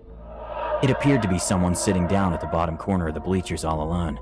I told Brianna that I wanted to see who it was, to make sure everything was okay. As I walked down, I started to recognize the side of the person's face. It was Brian, just sitting there all alone with his head down. This had me really worried about what he was doing out so late by himself. It was around 12:30 a.m. As I walked closer to him, I noticed he was holding something to his arm. I couldn't quite make out what was going on, so I slowly walked up behind him so that he wouldn't hear me. I was about 10 rows back in the bleachers peeking over his shoulder when I clearly saw what was happening. Absolutely horrific. He was holding a kitchen knife against his arm. Blood was streaming down his arm and hand. "Brian, stop!" I yelled out. Startled, Brian turned around and said, "Don't worry, it's almost over. No one will notice when I'm gone anyways." I quickly jumped on him and knocked the knife out of his hand. I yelled up to Brianna, "We need to go to the hospital, now!" I picked him up and carried him to my truck about 100 yards away. I was afraid he would bleed out, so I ran as fast as I possibly could. I floored it all the way to the hospital about 5 minutes from the school. Brianna tried to stop the bleeding, but it was useless. He passed out on the way. There was blood everywhere. When we arrived, the EMTs grabbed him and began treating the wound immediately. But it was too late. The cuts were too deep, and he had lost too much blood. They kept checking his pulse periodically. After about 3 minutes, they pronounced him dead right in front of my eyes. This experience has scarred Brianna and I till this very day. It taught me that some people are very good at hiding deep depression in front of others. No one at school had any idea how bad it was, and neither did Brian's parents.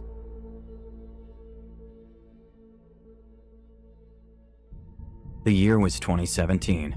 I was in my junior year of high school and had just gotten into a relationship with my girlfriend, Maddie. She seemed like an amazing girl from first impression, but going to prom night with her that year completely changed my mind. She turned out to be someone entirely different. The crazy part is that there were no red flags prior to what happened.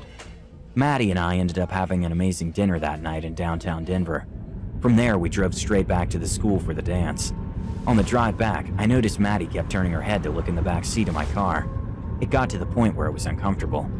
The only thing I had back there was my laptop, so I didn't think much about it at the time.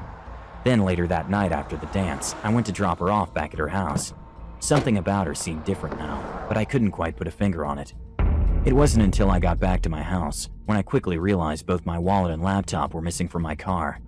I immediately thought to myself, that bitch! I knew right away she had something to do with it, because of how she kept looking at my laptop on the back seat earlier that night. I tried calling her right away, but it went right to voicemail. This would never happen when I tried calling her before. She would almost always answer. I tried 5 more times, but every one of them went straight to voicemail. At the time, I was using that laptop to run my online business, so I had a bunch of confidential information on there. I immediately assumed the worst and called the local police department. I told them the entire story of what happened that night, and that someone had stolen my wallet and laptop out of my car while I was at prom. I stressed to the operator that I had all my private business information on my laptop, and that my ATM card for my bank accounts was in my wallet. The operator told me not to worry, and that they would be sure to get a warrant to search Maddie's house for the items. Sure enough, I was dead on. The cops found both my laptop and wallet hidden away in her closet. She had already hacked her way into my laptop somehow, and tried multiple attempts at a $5,000 wire transfer from my bank account to hers. My bank thankfully flagged the transaction, and she ended up going to court for what she did. I never found out exactly what happened to her after that, but this was by far one of the most sketchy relationships I could have ever possibly had. I fell in love with Margot the first time I tried to kill her. I placed a gun to the crease in her forehead and pulled the trigger. "Did it work?" Margot asked me. Clearly, her response told me that it did not. I opened my eyes and found the bullet had flattened against her skull. Margot had a condition, one that I don't think any medical book known to man can possibly explain. She was immortal. Of course, before that moment, I doubted her. For 3 months, she had insisted that she could not die. And for 3 months, I was sure I was talking to a crazy woman. Noose? Tried that. Knife? All the time. Pills? Absolutely. Nothing worked. When Margot reached out to me, I was admittedly baffled by the matter. I don't want to tell you what my trade is, but people don't seek me out because I sell kittens. Margot had found me in the deep recesses of the dark web, and her message was desperate. I'm seeking a way to end my life. I have tried to do this alone, but it seems impossible to do so.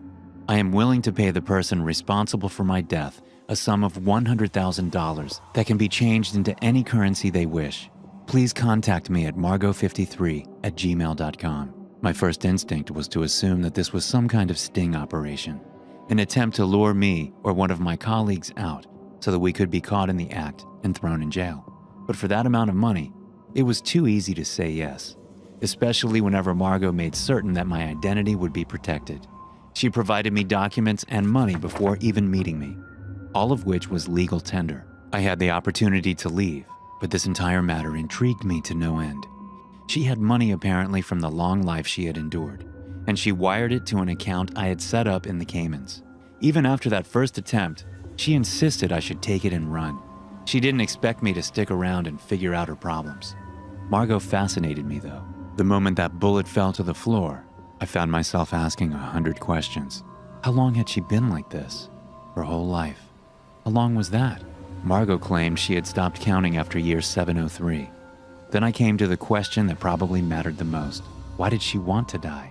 When you've lived as long as I have, seen the things that I have seen, witnessed the deaths of thousands, kingdoms and nations rise and fall, everything, and I mean everything, becomes meaningless. You're powerless. You lose everything that means being human. Death is the only thing you have any control over anymore. And with that gone, what can you accomplish in life? She told me about how she had seen children die more times than I could count, about events in history that no person living could ever get correctly. I discovered as we connected that I was developing a liking for this woman. She was the one thing in the world that was an anomaly, a window into the soul of humanity. So I made her a promise. I would help her die. We started small. I bought a few firecrackers and had her try to set them off directly in her face. She wasn't even mildly burnt. Then we moved to the tub. I had her undress and start the water. Then I brought in the toaster. I made certain the water was almost completely covering her body before dropping it in. She came out of the tub a few minutes later. This went on for almost the next 5 weeks. Each day, a different test. Car accident, nothing. Jumping from a building, nothing. Stabbing her in the face, the eyes, again it all seemed pointless. At one point I got her to drink poison and she acted a little sick, but then the next day she admitted she was faking. "I'm sorry, it's just, I felt like you were going to give up soon," Margot answered whenever I asked her why she pretended. "I won't. I can't. This defies everything you can ever believe in. It's beyond understanding," I told her. After that, we developed a closer bond as we started looking into more extreme methods. I managed to have her see one of my friends that works as an open-heart surgeon in a shady clinic for abortions. I recommended trying to put her in a coma and then taking out vital organs. The propofol did the trick to knock her out, but any instrument to cut her only bended and broke. I suggested placing an explosion in a tube down her throat. The surgeons got to work on preparing the device and then sliding it straight down her esophagus and into her stomach. I lit the fuse and waited. Her body jumped and rumbled a bit, but nothing more. Margot was a goddess. Every extreme we tried only resulted in more failures. Finally, she admitted that she decided to accept her fate. "If I have to keep on living, then so be it. At least I will be happy knowing that I have tried all possibilities," she said as we got back home. "I've wasted more of your time than ever necessary," she added as she passed me a briefcase with well over $2 million in it. "This is everything I have. I want you to take it. You've been so kind, so patient," she told me. I tossed it aside and made love to her that night. In the morning, I told her I wasn't planning on leaving her, that in the months we had spent together, I grew to love her more than life itself, more than death could ever separate us. So we married. We had a child. I forgot my old life. I made her smile again. So did our son. "Out of all the times I have been with anyone, you have been my favorite," she told me. But still, I could tell behind all of this, her desire hadn't faded. She was still curious. Sometimes when I came home, I found dozens of pill bottles scattered across the floor. Other times she had ruined knives and caused house fires, desperate to end her life. She wasn't happy. I could see that now. She knew that no matter what, one day we would be gone, and she would still remain. On our 1-year anniversary, I surprised her and took her paragliding. I told her it might be the solution she was looking for. I made certain that she didn't have the equipment necessary to prevent her from experiencing the full brunt of the impact. "I love you," she told me as our plane reached the proper altitude. I promised her I would never tell our son and said my goodbyes, then watched as she plummeted to the ground below. Once she was out of my line of vision, I told the pilot to touch down, and I ran to where she had hit the pavement. She was standing there waiting for me with tears in her eyes. "This is torture. I can't do this. I can't. Why? Why is this happening?" she screamed. I held her close and looked up at the heavens. Did God even have an answer for this? I thought there was nothing else that could be done, and I was certain that her depression would soon swallow me and our son whole. I begged her to forget this dark dream. "So what if we die? At least you have us now," I shouted one day. "You don't know how many times I've heard that before," she moaned angrily. That was when I knew there was nothing I could say that would stop her from trying. I worried for our safety, my son and I. I knew that in her attempts to take her own life, she might hurt us, even if she didn't mean to. One time she came close to drowning him in the tub while trying to end herself. Another time it was a knife and he almost cut his finger off. Something had to be done. I reached out to my colleagues from the old days, when I was the one that was seeking to exploit suicidal cash cows. I told them everything and asked for advice. Some took it as a joke, but one man had a solution that I had never considered before. Take her out to sea and dump her with stone weights on her legs. She may not die, but she'll never bother you again. I showed Margot. She said it was worth a try. We got a babysitter and set out for the coast a few weeks after that. As we moved toward the open ocean and I got things ready, I asked her if she was sure this was what she wanted. "It's the only way, right?" she said as she hugged my neck. We said our goodbyes and I watched her sink into the darkness below. I thought that was the end of it, that Margot was gone forever. But then she came to my door again, sobbing like an infant. She was covered in wet seagrass and moss. A tangled mess of barnacles covered her skin. The current had swept her along and the ropes that had tied her down had eroded.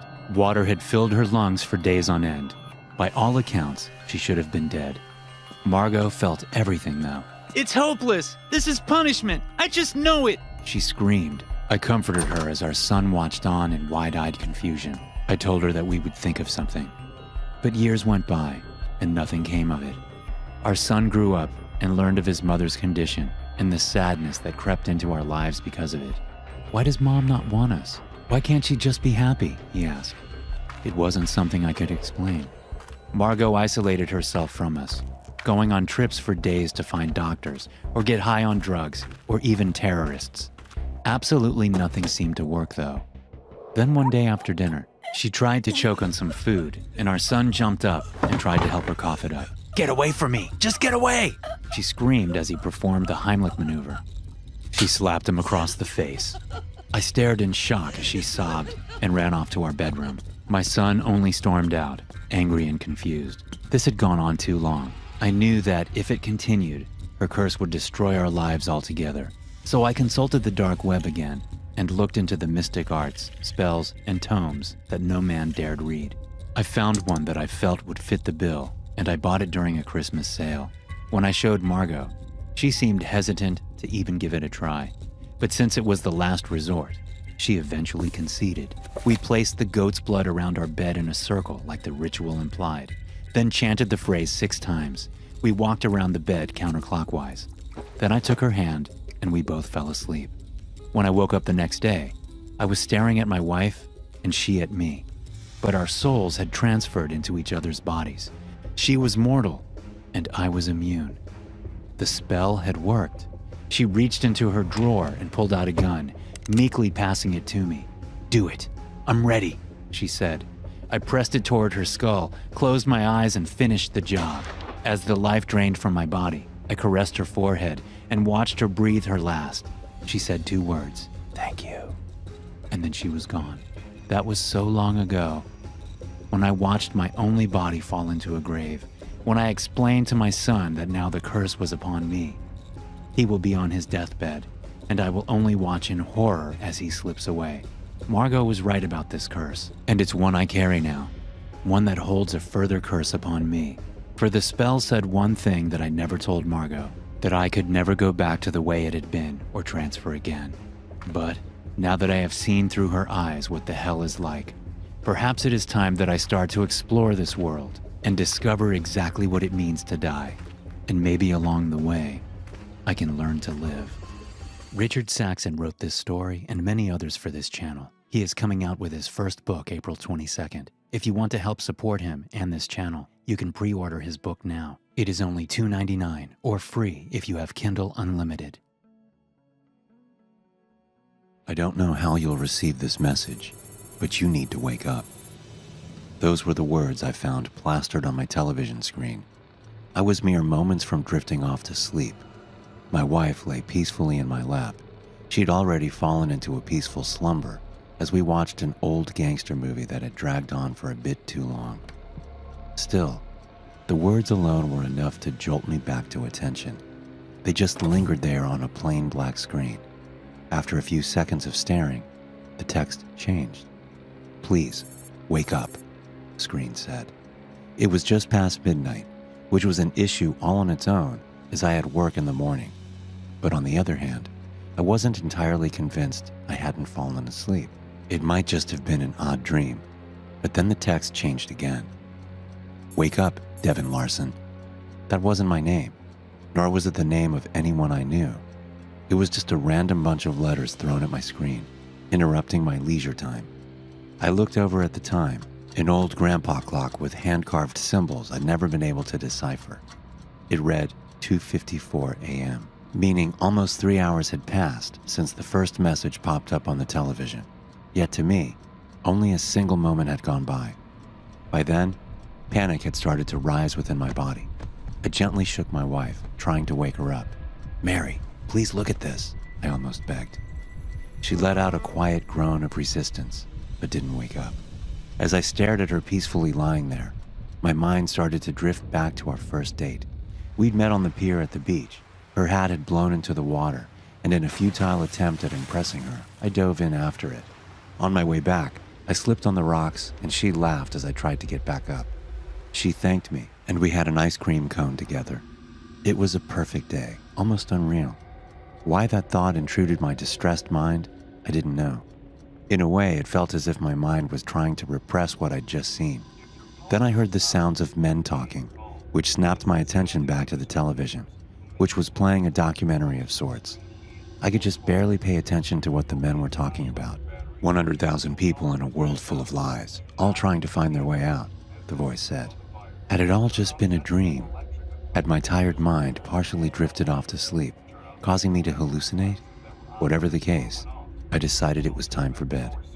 No sooner had the thought struck my mind before I found myself halfway up the stairs, walking towards my bedroom. I glanced down at my watch. It read 3:42 a.m. Another hour had passed in the blink of an eye. "Lars, what are you doing up?" I heard Mary say from the top of the stairs. What happened?" I asked. "I don't know. I just woke up and you weren't there. Are you okay?" she asked. "I'm not sure," I said as I shook my head to wake up. "I think The words froze in my throat because as I looked up again, my wife was gone. The hallway at the top of the stairs was empty, as if she'd never stood there. "Mary?" I called out meekly. No response. I was just left alone in the darkness, not knowing what had just happened. I could feel the adrenaline and fear rush through my veins, yet whether I was dreaming or not, I still couldn't tell. Then I heard a loud, static sound coming from the living room. I turned around to see the television turning back on by itself. That time there wasn't any text, just a quiet, muffled voice trying to break through the mess of staticky noise. "Devin, please, wake up," the voice said. I walked with trepidant steps back to the living room, trying to listen to the voice. "The world is a lie. You have to listen. They're coming for you." "Who are you talking about? Who are you?" I screamed at the television. Then my mind drifted back to the grandfather clock. I couldn't put my finger on exactly what was bothering me about it, but it just felt out of place, as if it didn't really exist. By then, the static had turned incomprehensible. Whatever voice was hidden within it had long since vanished.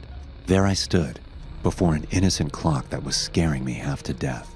Thinking back, I couldn't explain where it had come from, whether it had been in the house as we moved in, or if it belonged to my wife. It had just been an ever-present object, never letting anyone pay too close attention to it. I brushed my hand against it, feeling its oddly smooth, unnatural surface. While it had looked like wood, the feel of it told an entirely different story. As I reached the face of the clock itself, I felt a shock urge through my body. Within a second, I'd been slammed towards the ground, my body freezing in place as the world vanished around me. For a moment, I fell through an infinite black void, feeling my body disintegrate with each passing second. No sooner had every atom of my being been stripped from my own flesh before I was shocked back to life. My eyes shot open, but the world ahead was nothing but a blurry mess. I was lying in some kind of fluid, I realized that much, but somehow I was still breathing. I tried to move around, but my body was too weak to form effective movement. I just kind of floated in the solution, confused and afraid. Then I noticed a tube dug into my throat. It pumped air into my lungs and sucked it back out. It was a sort of life support system, making sure I didn't suffocate or drown. I tried to scream, but how could I with a piece of plastic shoved inside me? I reached out my hand, touching a glass container that was keeping me trapped inside the fluid. A hand slammed against the glass on the other side, accompanied by a voice. "Devin!" It screamed, before the world around me faded to black once more. "Lars, wake up!" I heard Mary call out as I slowly faded back to the world I knew. She'd called my name, but it felt all too unfamiliar, almost wrong. "What happened?" I asked. "I just found you lying on the floor. Are you okay?" The images I'd seen were still stuck in my mind, as were the cryptic messages I'd heard. The world is a lie. Kept repeating inside my head. I then stared up at my perfect, concerned wife. I knew that she wasn't real, nor were any of the experiences we'd had together. My false image of reality had been shattered, and I finally realized that I needed to wake up, that I had a real life to get back to. That's why I'm here now, telling this story. I figured out that among the 7 billion people on the planet, only approximately 100,000 of us are real. Those of us who are will have gotten the same message I did in one way or another, be it a text message, a song, or a YouTube video shared by a channel specializing in animation. If you are seeing this, you need to wake up. The world you live in is a lie. Please. Just wake up. In my town, you don't look out of your window at night. Ever since I was a toddler, my parents would always tell me, "Don't look out the window at night." I always asked them why, but they shrugged it off with a smile and a simple, "because." As I got older, I stopped questioning it and did what they said. I assumed it was normal everywhere else, since every person I knew did the same. When I turned 18, I moved out of town for college. It was during Christmas break of my second year when I found out the reason behind the town's strange tradition. The first night at my parents' house, I remember them telling me not to look out the window. I gave a smile and a small chuckle before telling them I wouldn't. However, curiosity struck me the moment they left the room. At college, other people looked out their windows at night without a care in the world. I didn't know what the big deal was. As I lay in the dark, I came to a decision. I would look out the window. It wasn't that big of a deal. Just as my hand came to the sheer white curtain of the guest room, I paused. My mind flashed to that one time when I was 12. My parents were talking in the kitchen. I was home with the flu and was about to make my way to the sink for some water, but I stopped at the doorway. I hid behind the wall, peeking my head out from the doorway just an inch. My mother was crying, and my father was holding her and rocking. "That poor little girl. I feel horrible for her family," whispered my mother. My father just nodded and continued holding her. I went back to my room after that. Several hours later, my dad came up to my room with several 2x4s and boarded up my windows. "What are you doing that for, Dad?" I asked him. "Oh, it's nothing. Just safety reasons," he replied. I learned at school the next day that a little girl, a classmate's sister, was found dead the previous morning, the window broken and curtains torn. My hand drew back from the curtain. I shook my head, cursing myself for being so weird. What was the worst that could happen? It was just a window. It couldn't hurt me. As I reached my hand out again, my instinct was telling, no, shouting at me to stop. My gut twisted as I reached nearer and nearer. Just as I touched the curtain, a painful howl came from the forest surrounding the house. I flinched back, deciding just to lay down and try to get some sleep. I forgot how hard it was to get sleep in my hometown. Every night, coyotes howled for hours, everywhere in town. The next night, I woke up in a cold sweat. I glanced over at the alarm clock next to my bed. It was midnight. I groaned and sat up in bed. A low growling sounded from outside of my bedroom window. I thought back to last night and decided that I had made up my mind about looking out. I thrusted my arm towards the curtain and pulled back hard, almost ripping it away from the rod. I flattened myself against the wall next to the bed for a moment before I put one eye in front of the window. I immediately regretted my decision as I heard claws clacking up the house. I flung myself out of bed, tumbling on the floor. I stood up and got back up on the bed. I stuck my face closer to the window as the clacking got closer and closer. It suddenly stopped for a second before the most horrible creature popped up from outside, emitting a horrible shriek as it did so. I can never forget its face, the way the hollow eyes oozed some kind of black substance like tar, and the way its lips were pulled back into a gruesome grin, the teeth blood-stained and razor-sharp. It looked like it had 4 limbs, its front 2 slamming on the glass and pounding. As I was frozen in front of the window in terror, my parents burst into the room. My father held a shotgun. He marched up to my bed and yanked me away from the window. He pointed his shotgun at the creature, shooting a bullet at it. The thing scrambled away, leaving the window almost completely shattered. "Damn it, son, it was a simple task. Just don't look out the window. How hard is that?" my dad shouted at me. I wasn't processing his words. I was sitting on the floor, arms and legs splayed everywhere in utter shock. What the hell had I just seen? My mother ran to the bedroom door. She had tears in her eyes. "Is everyone all right?" she asked. "Yeah, we're fine. We still gotta get that creepy fucking monster, though. Nathan, get up. We got some work to do," my dad said. I got up as soon as I could. My dad thrust the shotgun into my arms and marched downstairs. He opened the basement door and descended, coming back with a machete and some kind of spray bottle. He sprayed the liquid onto the machete before walking to the front door and wait. "Dad, what are you doing?" I asked, confused. I was just traumatized. And now my dad is waiting at the door, machete in hand like he was about to kill someone. Instead of a response, my dad just hushed me. The house was quiet for several seconds before a loud banging and howling came at the front door. We heard a rip, and we knew the screen door was no more. The wood of the interior door started to splinter, and I took a few steps backward. My dad glared at me.